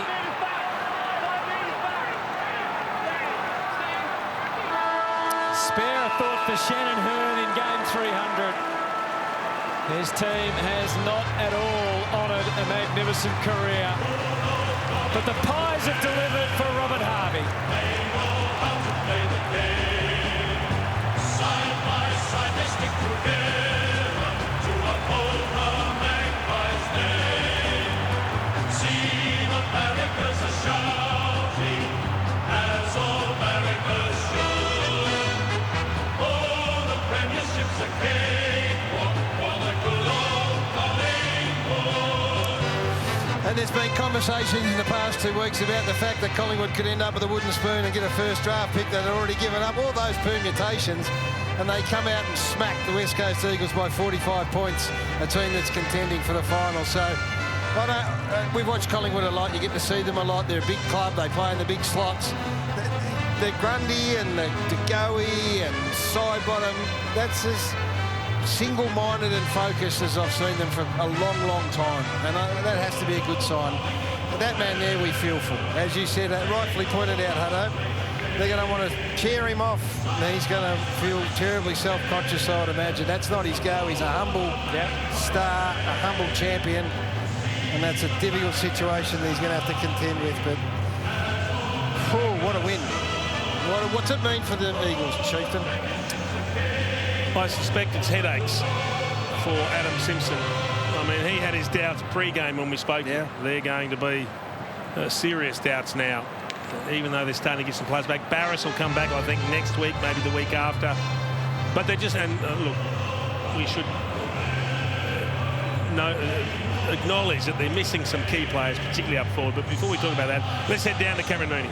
Thank you, James. Jeremy, first of all, good to be back, mate. It is, mate. It's really nice. It's, you certainly miss it, and you sometimes take it for granted what we play. And we've been watching a lot. I'm not that great at watching, so to get on the field and share it with the boys was really special, and enjoyed every bit. It looked like he came in with a plan today to really control the ball, mark the ball. He took over 150, 60 marks today. Maybe went a bit beyond what you probably thought you wanted to do, but you really did control it. Yeah, I think at times we probably try and still figure out that balance of when to hold on to it and when to go a bit quicker. And West Coast are a quality team who also like to possess the ball, so we wanted to be pretty sharp on D and try and almost stop their uncontested marks and play a forward half game. I thought we'd be able to do that for the majority of the game. The club looks like it's really trying to change a few things the way you want to play. How are you finding halves at the moment? Yeah, he's great. He's brought a couple of new things to us, but he's always been so knowledgeable, but he's brought a couple of things to us as a team, and we're still trying to work it out, and we've got plenty of kids that are playing, which is really exciting for us, and it's good for us old blokes to run out and share the wins with a couple of young boys, and it's their first win for a fair few of them. Now, the fact that you have been out for so long, mate, we haven't seen you take a great mark for a while, but we've seen a lot of great marks this year, and I'm sure you've probably rated them all. Which ones have you liked, and you've got 3 weeks to better them, mate? Yeah, it's a good point. Whiteman on Goey is always pretty good, so I know he's gunning for someone to beat that, but Jack Rios is pretty special. I think he's got ticks all the boxes, so one of those two, I'm sure. Well, you've got 3 weeks to better them, mate. Go and enjoy it, buddy. Great to have you back. Cheers, mate. Thanks, mate. So it is a good win, and here comes the acknowledgement for Shannon Hearn, who has been an absolute star of the game. As honest as the day is long. He will be sheepish about the performance that his team put in, but it's great respect from the opposition. I always love it when the opposition team does that. They recognise a great contribution to the game. But you speak about West Coast, and we were talking about them before, Gaz. So you can sit there and say there's no Luke Shuey, there's no Barris down back. Liam Ryan's missing, and they're 3 quality players. But you spoke about their team on paper before. They're still a good team. No. They're not playing anywhere near their capabilities. Everyone has injuries. I mean, as we know, Moore and Pendlebury out for the other mob as well. It's not personnel. No, West Coast. It's not. And you can't have performances like they put in against I don't want to harp on it, but that Geelong game, I watched that and thought, something not quite right there. And then it happened against Sydney, and now it's happened here where they got split open at half-time, 10 goals to 1. I'm not surprised that Adam Simpson's not sure about his footy club, and that's not, we're not laughing at the predicament. It's just kind of mind-blowing to think that you've got a side there that some thought were capable of winning it. Well, many, all of us thought they had a chance to win a premiership at the start of the year, and a lot have maintained the faith. But the reality is they've had some performances that aren't worthy of a top 8 side this year on multiple occasions. And today, 4 weeks out from the start of the final series, against a side who have had their coach move on, loaded up with a whole heap of young kids, have just sort of been embarrassed on the big stage. That's their 6th loss on the road too this year. A lot of heads down as they walked into the rooms. It'll be a pretty sombre affair, the aftermath of this performance for the Eagles, but plenty of excitement in the Collingwood rooms. This is a big win, full of young kids. They'll enjoy this. Be some CVs being dropped off out at the Holden Centre, with a couple of prospective coaches just swing past tonight and slide it under the front door on the back of the old blokes, the senior blokes getting the job done, and the young kids getting more game time. Things can change quickly in this caper.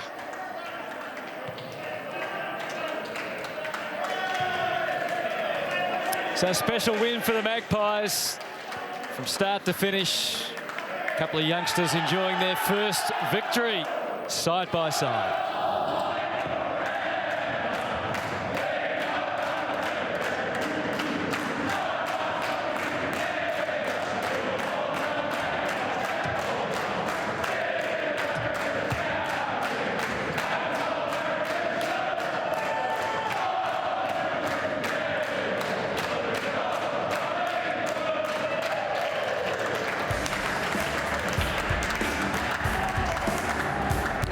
Well, it's a result no one saw coming. Collingwood dominating West Coast by 45 points at the mighty MCG. A statement win by the Magpies, a hugely concerning loss for West Coast. Welcome to Saturday Stretch alongside Brad Johnson, Jordan Lewis. Let's celebrate this win for Collingwood fans. No more, no Pendlebury, and they obliterate a top 8 team. Absolutely dominated them through the midfield. Geordie, their key players in crisp up half back, but Adams and Goey and side bottom, stand-in skipper, absolutely destroyed them through the midfield, set them up in the first half, and they didn't look back. I think that's important to celebrate what Collingwood have done, because this was a side who has gone through massive change within their football club. They lose a key player in their skipper last week in Scott Pendlebury, and they had nothing to lose today, and they played like it. Their effort was outstanding. When you look at these two sides on paper, you go, well, West Coast should come here, have a win, not an easy win, but win to take home. They were wiped off the park, and it was all really basically around the effort. I think we all tipped West Coast, didn't we? Well, yes. I did. Yeah, no, definitely.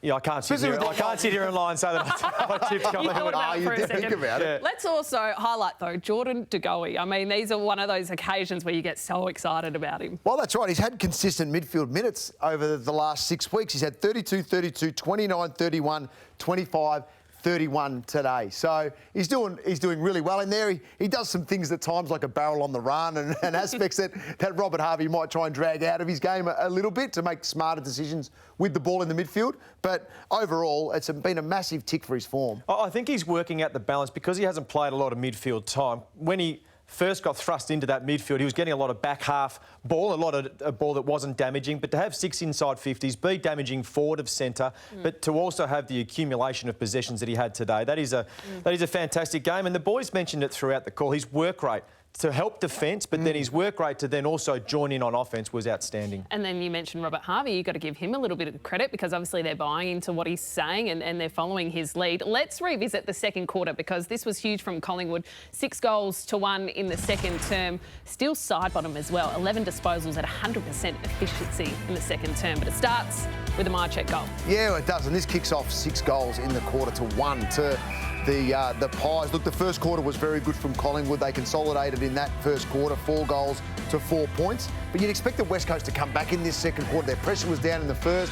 You'd think they'd respond after quarter time from the coach. But Collingwood took that completely away from them. It's been the difference in their game, hasn't it? They're more attacking with their ball movement. They're taking more risks, which is giving them more opportunities to score. It's funny when you watch the amount of football that we watch and sides who actually use the ball and take a bit take a few risks throughout the game, the offensive reward is always there. That turning point, thanks to Ashley and Martin. And huge credit has to go to Collingwood's leaders today. As we mentioned, no Scott Pendlebury, but how Adams, still side bottom as well, who we've highlighted. They were huge. Yeah, that's right. And I think it's more through the midfield and the back half where they have the majority of the leaders in the side. So you go back to their back line with Roughhead, Chris playing back there more often than not throughout today's game. And then the return of Jeremy Howe as well. Just that stability to help control things, I think, in the back half is really important for the way Collingwood want to play their game at the moment, because it is more corridor-based, it is quicker. So you need that calmness down back. So Collingwood, big tick. West Coast. Yeah, I think not so great. We're a positive show usually, but I think it's important for the West Coast Eagles fans that are sitting at home and wondering why, what's going on. Why can we have 25 inside 50s in the first half for 1 goal 5? The ball movement for me is a serious issue. Far too slow. So is that Collingwood being able to defend, or is it just their inability to move the ball? So we see here McGovern, great intercept mark out of half back. Kelly gets the ball. They're looking at Nui all alone in the middle of the ground. Hands out. He's a big guy. You've got to be able to look there and see someone like him. They hit him there away. Once again in the back half. This happened all day in the back half. So you can be a little bit safer in the back half, really not taking it. That hit, you've just got to hit that kick. At AFL level, you hit that kick, and then there's a chain of events that happen throughout the ground. Slow ball movement. They go wide too often, which allowed Collingwood, in essence, to get back and defend forward of the ball. So we fast forward a little bit here. There's a mark there to Langdon. He slows up. Look at the amount of numbers that are forward of the ball now. No wonder they win the inside 50 count, Jono. Yet they just haven't been able to score because their ball movement is no risk. They go wide far too often. They need to look and see if there's options in the middle of the ground to access that forward 50. You're not talking about... it's not a risky kick. It's just a calculated execution that needs to be spot on. And the ball movement that comes from it, that's a goal to West Coast straight away. That's a good explanation, because you look at their forward line, Kennedy, Darling, Allen, you look at their midfield, Yo, who else? Kelly, Redden today, and they only kicked 6 goals. So the boys spoke about it during the call. Nat Nui's in the middle of the ground and his hands are wide open, but yet Tim Kelly or whoever is coming out of halfback, they just don't look there. So either the coaching from Adam Simpson has to change, because everyone can defend West Coast Eagles, or the message isn't getting through to the playing group. They're far too safe. Yeah, so the 97-point loss to Geelong in Geelong, the 92-point loss to Sydney in Geelong, and now this 45-point loss to Collingwood, who have only lost their coach, a month or so ago. That's right. Yeah, does Adam Simpson need to completely overhaul his game style? I think so, absolutely. Even when North Melbourne played West Coast over there, and it was a wet night, yet North Melbourne still took the game on and still gave themselves a chance to win the game. West Coast were far too safe. So I've done a few West Coast games this year, and it's frustrating. I could only imagine how the forwards feel, and I could only imagine how the West Coast Eagles fans feel watching that type of football on a consistent basis. Well, the other aspect of it all is, from Adam Simpson, is they had a guy today playing 300th game in Shannon Hearn. Now, ex-skipper, heart and soul player of the footy club, been a great leader through their premiership year, the whole lot. And then they put up pressure that is non-existent throughout the whole game. One of the graphics at one stage in terms of the pressure gauge was 143 in the first quarter. Yep. When you've got a guy playing his 300th game. Now, you look there at Elliot Yeo. Now, for me, this is a mindset of, I'm just in my own world today. I'm not worried about what the team's doing. I'm maybe worried about my direct opponent a little bit, worried about myself. I'm just jogging back. No interest in trying to defend at all. When they're switched on West Coast, Elliot Yeo is turning, closing the space of side bottom, making that kick more difficult. And yes, side bottom might get it out to Goey next to him, but then the next layer of pressure comes onto Goey. That did not happen whatsoever today. And that was one example, once again, of many that we could have brought out from a West Coast point of view, where you go, they were completely off all over the ground. But mentally, their preparation in terms of wanting to put pressure on, they just thought it was going to be an easy day at the footy. It didn't turn out that way. What does it say about this playing group when they dish that up for Shannon Hearn's 300th game? Oh, well, I think we saw the Geelong loss, so we go, OK, we'll give them an out because there's personnel missing, and maybe that was just a really off day. But it's been happening far too often this season. And I feel for Shannon Hearn, because you're right, he's a heart and soul player, and he would have been embarrassed to be chaired off after the performance that his teammates put out there on the park today. So they're an average footy side. They really are. They won't feature heavily in finals. They're an average footy side. The thing with it, Kath, is that you might have a guy play a milestone game, and you're not going to win all of them. But it's the way you come off the ground in terms of we gave everything today. We did everything the coach asked. We put all our effort in. But you know what? We were just beaten. And look, I've been in that position before in losing prelim finals. A couple of them where you go, you know what? We got beaten just by a better team today. We executed exactly the way we wanted to. Our pressure was right on, but we were just beaten by a better team on the day. So you walk off the ground disappointed, but you still got a bit of pride in the way that you tried to go about your performance on the day. West Coast can't walk off with anyone with their heads held high today. You say that they're an average footy side. Are they an average footy side that has one more push in them, premiership push as in next year? Or do they completely overhaul this off-season and make the tough calls and start again? Well, once again, we look at their list and you look at the quality of players, their age demographic, all those types of things. And for me, they sit right in that premiership race. They need to change the way they play, especially offensively. Once again, I've watched them on multiple occasions this year and last year, and their game plan is outdated. So they need to change. Adam Simpson or whoever is in control of their ball movement needs to give his players more options to move the ball from defensive 50 to inside 50. And it will be manufactured. And it will be manufactured for a couple of weeks until you've got to ingrain it to become natural. So you've got to manufacture it at some point. So they have to change it. And hopefully it lasts more than a week. You'd think a response next week after everything that will be said about the West Coast Eagles, especially at home, then you'd expect a shift in performance. But it's the week after that we need to keep looking at, because it's the initial response, yes, you'll get it, but it's post that becomes the issue. Well, it's been a dramatic day. Yeah, sorry about that, Kate. Yeah, no, we just got everything off our chest now. Huge fixture changes due to the Queensland lockdown. Tom Morris is going to bring us up to speed with that shortly. And then wins for two premiership favourites. Brad Johnson's happy. His Bulldogs are on top of the ladder. And Geelong as well. They secured a nice little victory too. But firstly, let's check in with Sportsbet.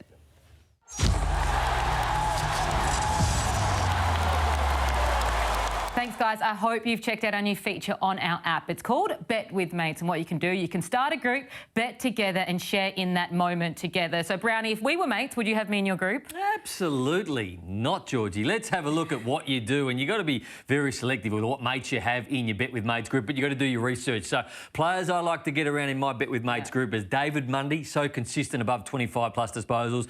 Jake Lloyd at Sydney takes the kick out, so he has to go into if you can have a same-game multi as well. And Travis Boak, he goes into all my 25-plus disposal markets in my Bet with Mates group. I'll have you in it. Well, what you can do, bet together, share in that moment, but make sure you always gamble responsibly. You're watching Saturday Stretch on Fox.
That was brilliant. Yes. You know, if work asks you to do something like that, you've just got to go all in, own it, give it everything, and he did.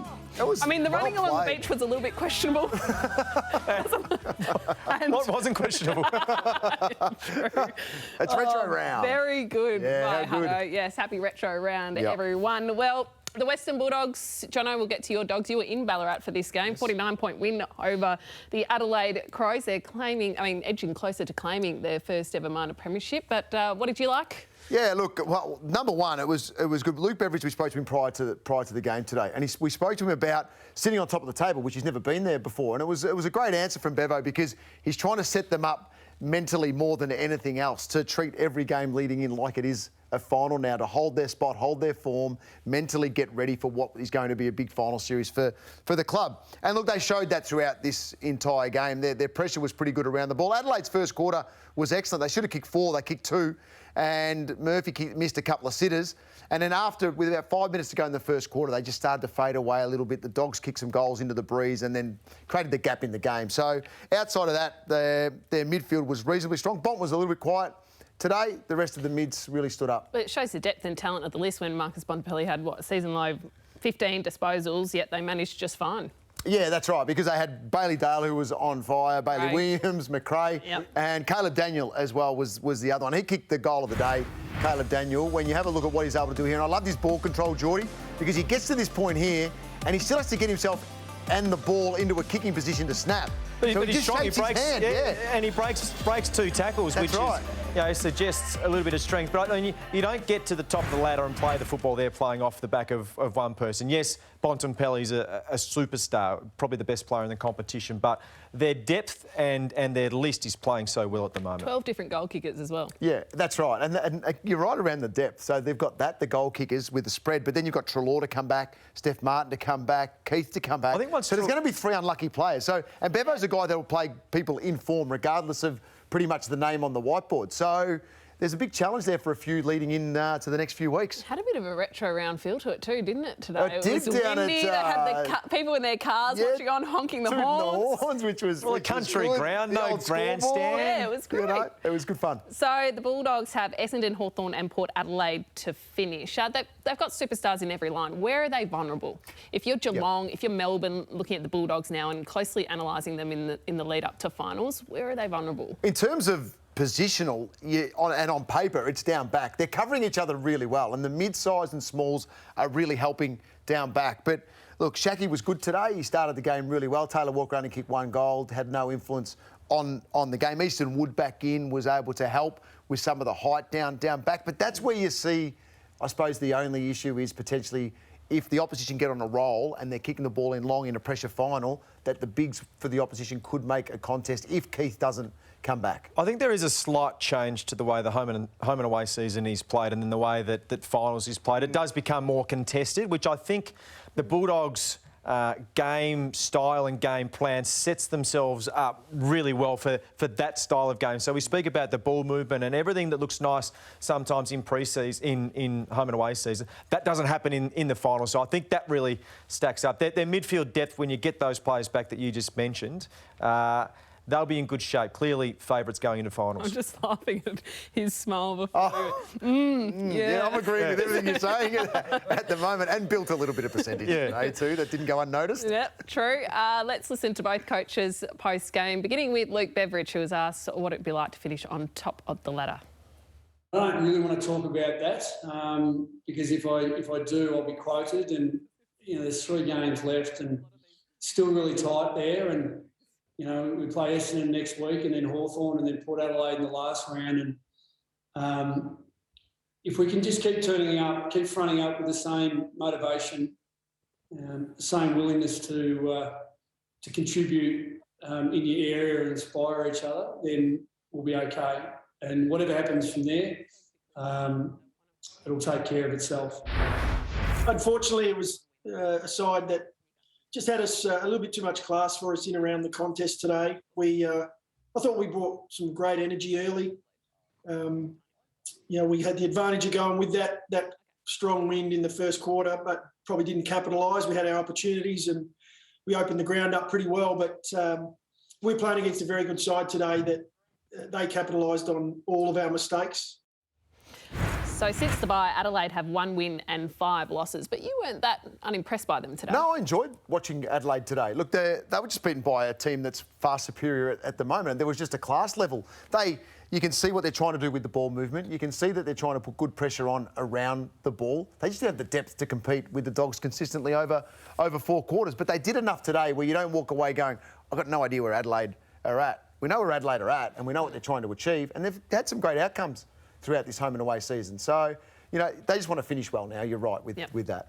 Haven't we seen a lot of player milestones this season? It's been great. Shannon Hearn's 300th today and also Sean Higgins' 250th. And fittingly, he celebrated it with a win against his previous club.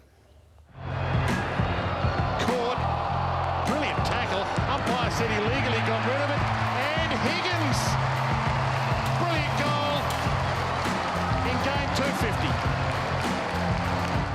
Managed my body over the last month and yeah, excited about the opportunity that we've got, but trying to keep it in the moment because like today, every game's difficult and we need to make sure we put ourselves in a position to give ourselves the best opportunity in 3 weeks' time.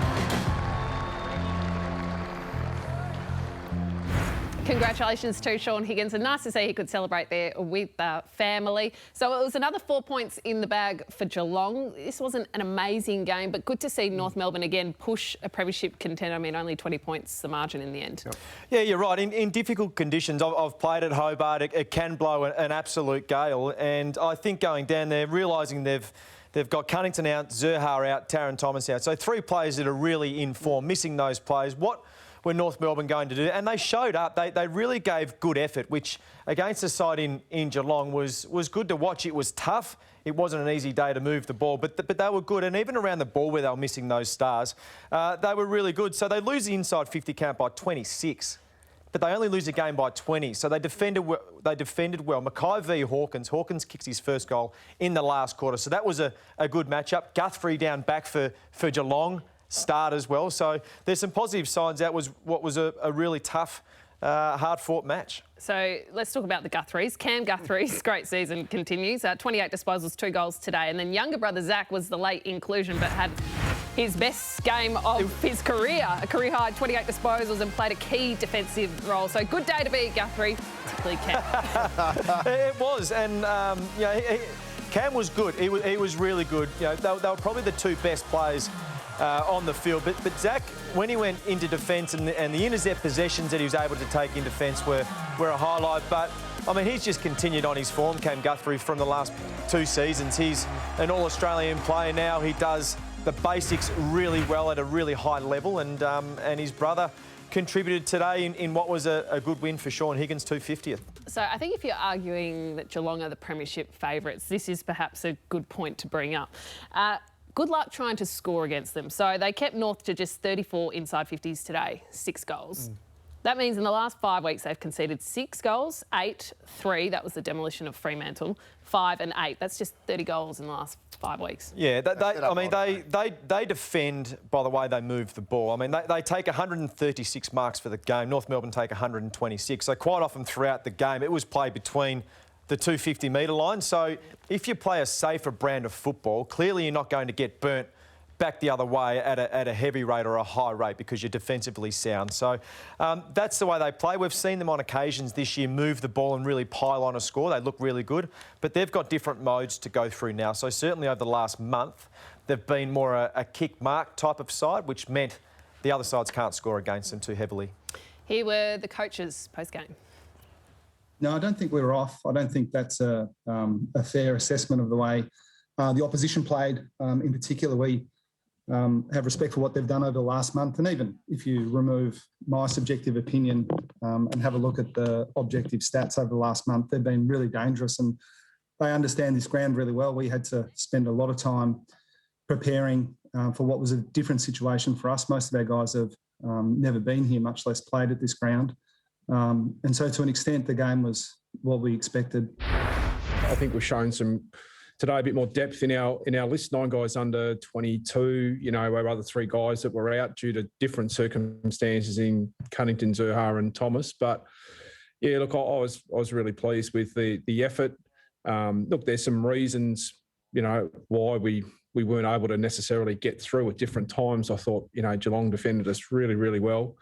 You know, we kept hammering away at trying to move the ball, turned it over too many times. But yeah, overall, mate, I was quite pleased with how we approached the game. I think our fans have heard me say before, and our members, that we'd like to play through the corridor. We'd like to score more goals. Now, as we get better at that, teams are going to try and restrict that. So we've got to continue to learn around how we can actually continue to access that spot, or if it's not on, make another decision. So I thought it was a great learning, you know, day to day in playing the top team at the moment, and the way that they defended us. We'll have lots to learn and lots to grow from there.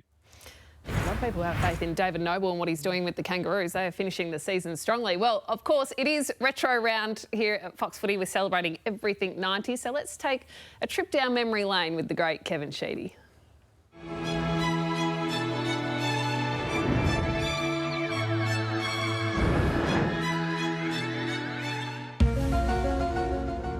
When you're in trouble, and this is what people have got to understand, if you talk about Martians, you'll never get pinged or fined by anybody, AFL or... Just talk another language and they get blamed for whenever I'm in trouble. The wins here at Essendon are very, very different. Getting to know the win was, you know, important for your chances of maybe winning a close game. But at that time, I wasn't going to give away anything as a coach. When I look back at West Coast, gee, what an amazing team they had. The marketing department come along to coaches here and said, look, do you mind, we've got a problem.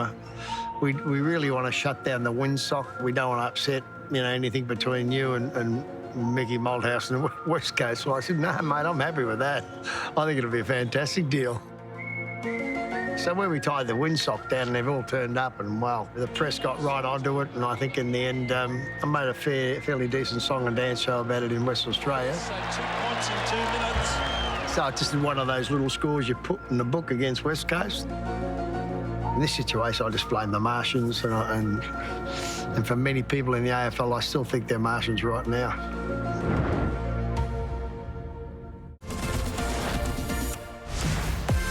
Well, tomorrow we have 5 games coming your way due to these COVID fixture changes. So pop on Fox Footy from midday and settle in. Gold Coast game against Melbourne switch from Metricon to Marvel. The D's need to win to stay in that top 2 race.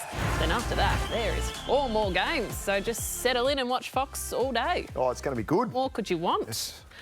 What more could we want right now? A bit of Tom Morris? Yeah, I think so. Why are we laughing? No, I didn't know you wanted a response. No, sorry. And honestly, I've actually got a game tomorrow afternoon.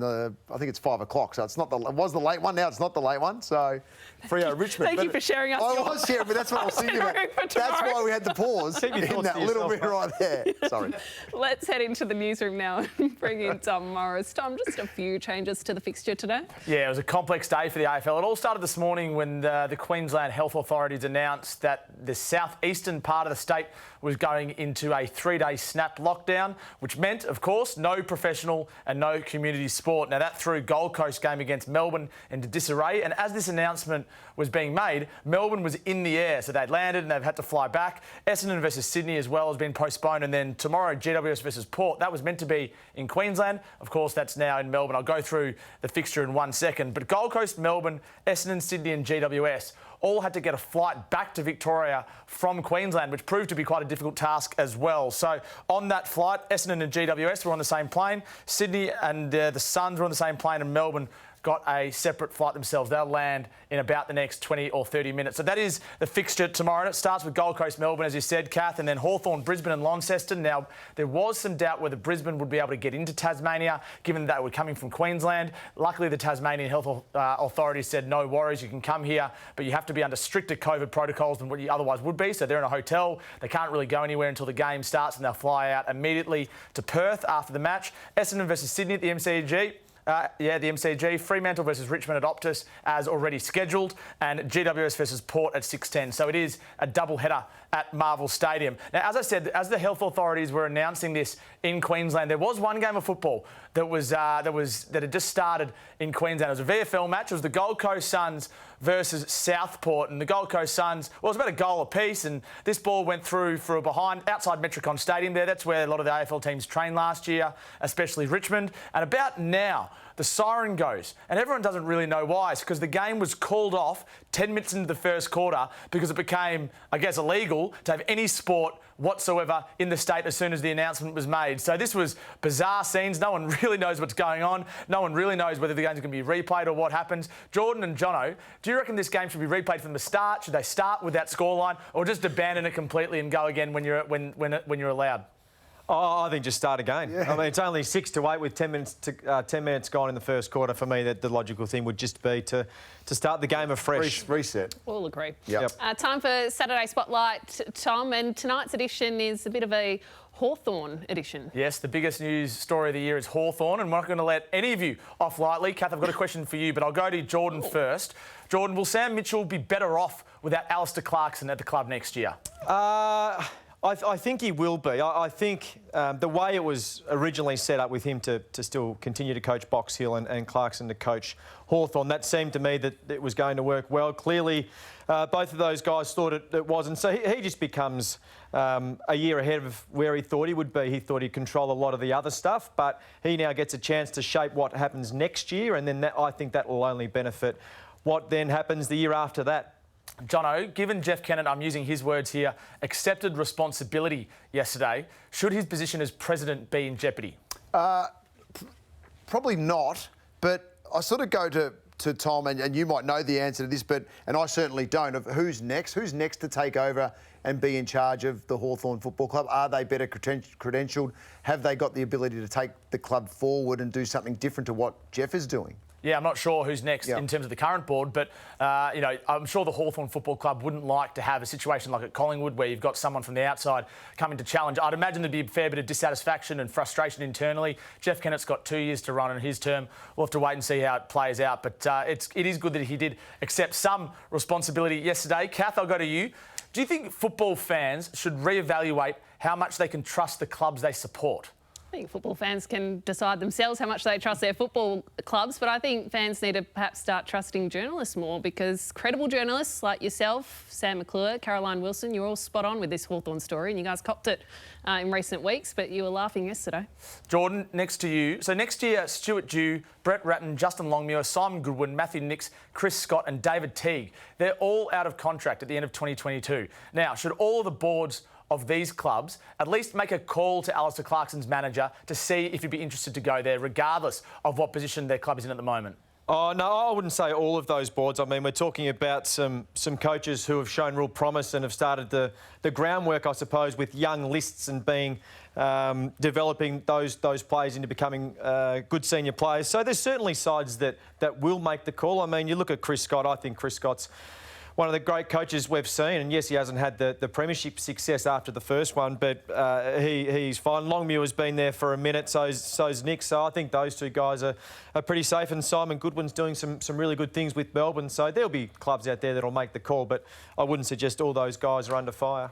Jono, last one to you. If Hawthorn decides to attack the draft now that Clarkson's gone and Sam Mitchell is coming in, which of the following players would you consider trading for the right price? Chad Wingard, Tom Mitchell, Jack Gunston, Luke Bruce, Liam Shields and Jager O'Meara. Oh, that's a good bunch, and I think Sam Mitchell would love all of those to be running out in the Hawks colours next year. But if I was to look at it, you'd ask maybe the question of a Bruce and Gunston. They've won their flags with Geordie. They've been part of the Hawks' dominance. And then you might have two players that might be able to go and help Gold Coast or a club that needs that stability and growth underneath, or they might be able to get themselves in a position again because they're that good to maybe have a tilt at another one themselves. It'd be an interesting decision maybe from those guys that you might ask the question of, that you can still get some good picks for because they demand, you know, a good pick and good money.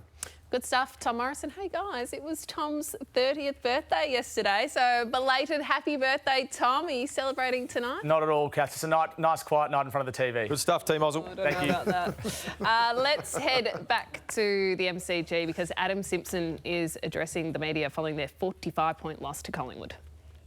I thought the first quarter, I don't know how many inside 50s we had, probably had our fair share with no efficiency in the front half, and our inability to keep it in our front half was really disappointing.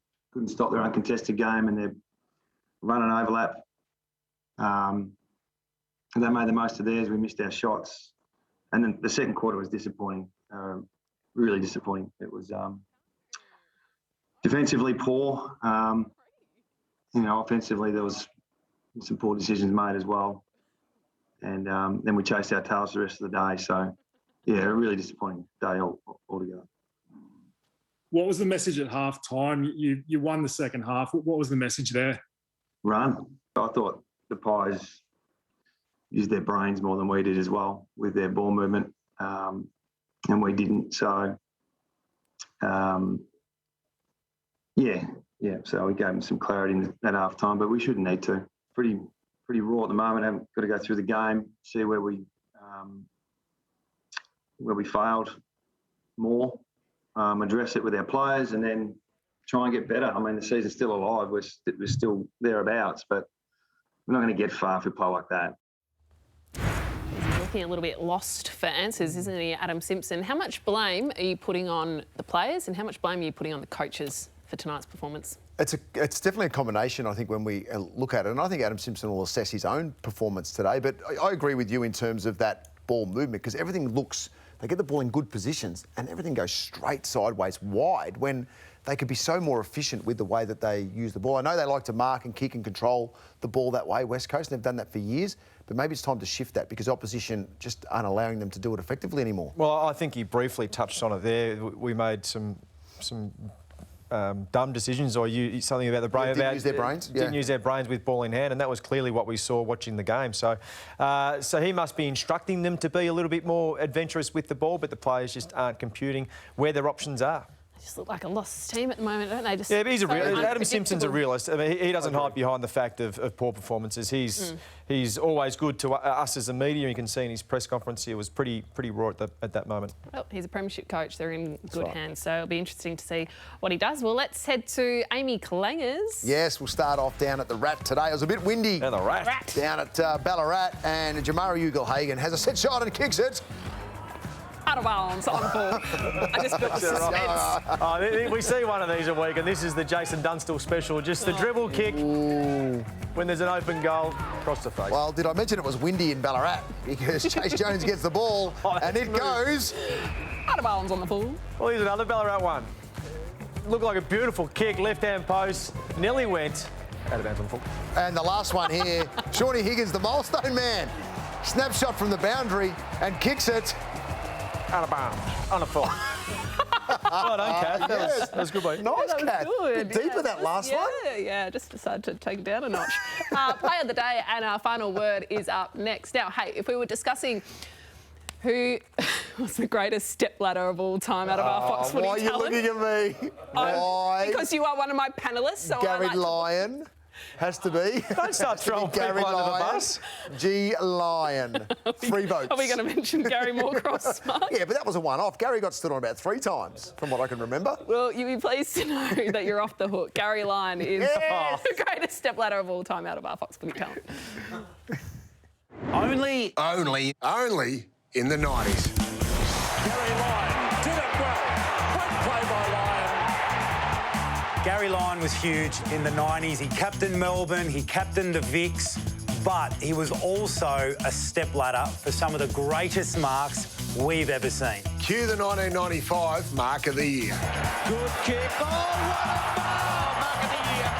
Nice, Gary. That is his biggest lead since Modra. The Gaz wasn't finished. What about this one from 1998? Towards the goal line. Up goes Farmer. Not again, Gaz. Oh, nice one, Lego head. This is not about you, mate. You didn't even play in the 90s. That is unbelievable. Crack the shit. I don't crack the shit, Brownie. You're watching Saturday's Stretch on Fox. We'll clear the diary tomorrow. We've got 5 games on a Super Sunday on Fox Footy, and it all begins from midday with Gold Coast game against Melbourne, switch from Metricon Stadium to Marvel in Melbourne. The D's need to win to keep in that top 2 race. Oh, there's plenty of footy coming our way tomorrour. Never had a Big Sunday time. like it, Kath. It's great, isn't it? It is. Let's go through our tips because it's going to be interesting to see how these last 5 games pan out. Gold Coast, Melbourne, D's. Melbourne. D's. Yep. Who's next? Hawthorn, Brisbane in Tassie. I'm going for Brisbane. Jeez, isn't there a lot more intrigue? Jinx. Oh, twins. Essendon, Sydney at the G. The winner is? Yeah, Sydney. Fremantle, Richmond. I've tipped Richmond because Fremantle's no injuries. 5 Walters or Pearce. Yep. And GWS, Port. That's a tough one to pick. I think I've gone Port. I've gone Port as well. Yeah. Yep. Okay. All the same. What is our Macca's moment of the day? The Macca's moment is an ex-teammate of mine. I played a couple of years with this guy when he was starting out his career at the Western Bulldogs. Shannon Higgins, congratulations good one. on 250 games. There's his wife Heidi, and beautiful scenes there. Over in Tassie. As part of the twin crew. He's got the twins as well. So congratulations to Higo, Heidi, the family, great Geelong people, and awesome effort. So 129 games with the Dogs, 108 with North, at the Cats now, and he's at the Cats in a pretty good sweet spot of where they're at as a footy club. So all the best, Higo, in the next couple of weeks. Hope you stay healthy and fit, and you get a chance at Premiership Tilt in September. Yeah, you've got to feel lucky in these COVID times to be able to celebrate your milestone with your family and Yep. a few fans in the stand. Don't Yeah, you? It you're makes right. such a difference, and it's so nice to see him be able to celebrate that milestone with his family and fans. And then you see Shannon Hearn, unfortunately, has to play his 300th at an empty MCG. That's right. Yeah. Anyway, won't dwell on the negatives. What is our final word? So I was at home on the couch watching the footy down in Ballarat before I came in here, and I thought it's 90, so there's a bit of a turn back, and the sound effects for me were turned back as well. Yet I come in here and I'm told they were real life horns. Yes. Car horns. That's right. At the game. There was. Let's have a listen. Have a listen. Thought it was home. Nice software though, as the Dogs drive it forward. I reckon it snuck home. Hunter let it go, and it has. Another one for the Dogs. There's celebration time. Get up and about. Your Dogs are flying. Bruce kicks his third. The locals enjoy it. It really How good is that? It was amazing. How he picked it up first. And the headlights yeah, too. exactly. The headlights to go with it. We saw some cars at the back. Just the workers didn't realise the fans had decided to come and watch some footy. Fantastic. Yeah. I seriously thought it was the sound effects. No, you didn't. 100%. I mean, it's a stadium that's been built with stands all around I like it. your thinking with the retro around the 90s and the car horns and those right sort from of the things. Fox I love Footy your crew. thinking. Well So, done. an early finish for us. Usually we're It wrapping up at is. 11:30, but it's not even 8 o'clock. The night is young. Wow, look out. Look out. Just don't tell Lucy, please. Oh, okay.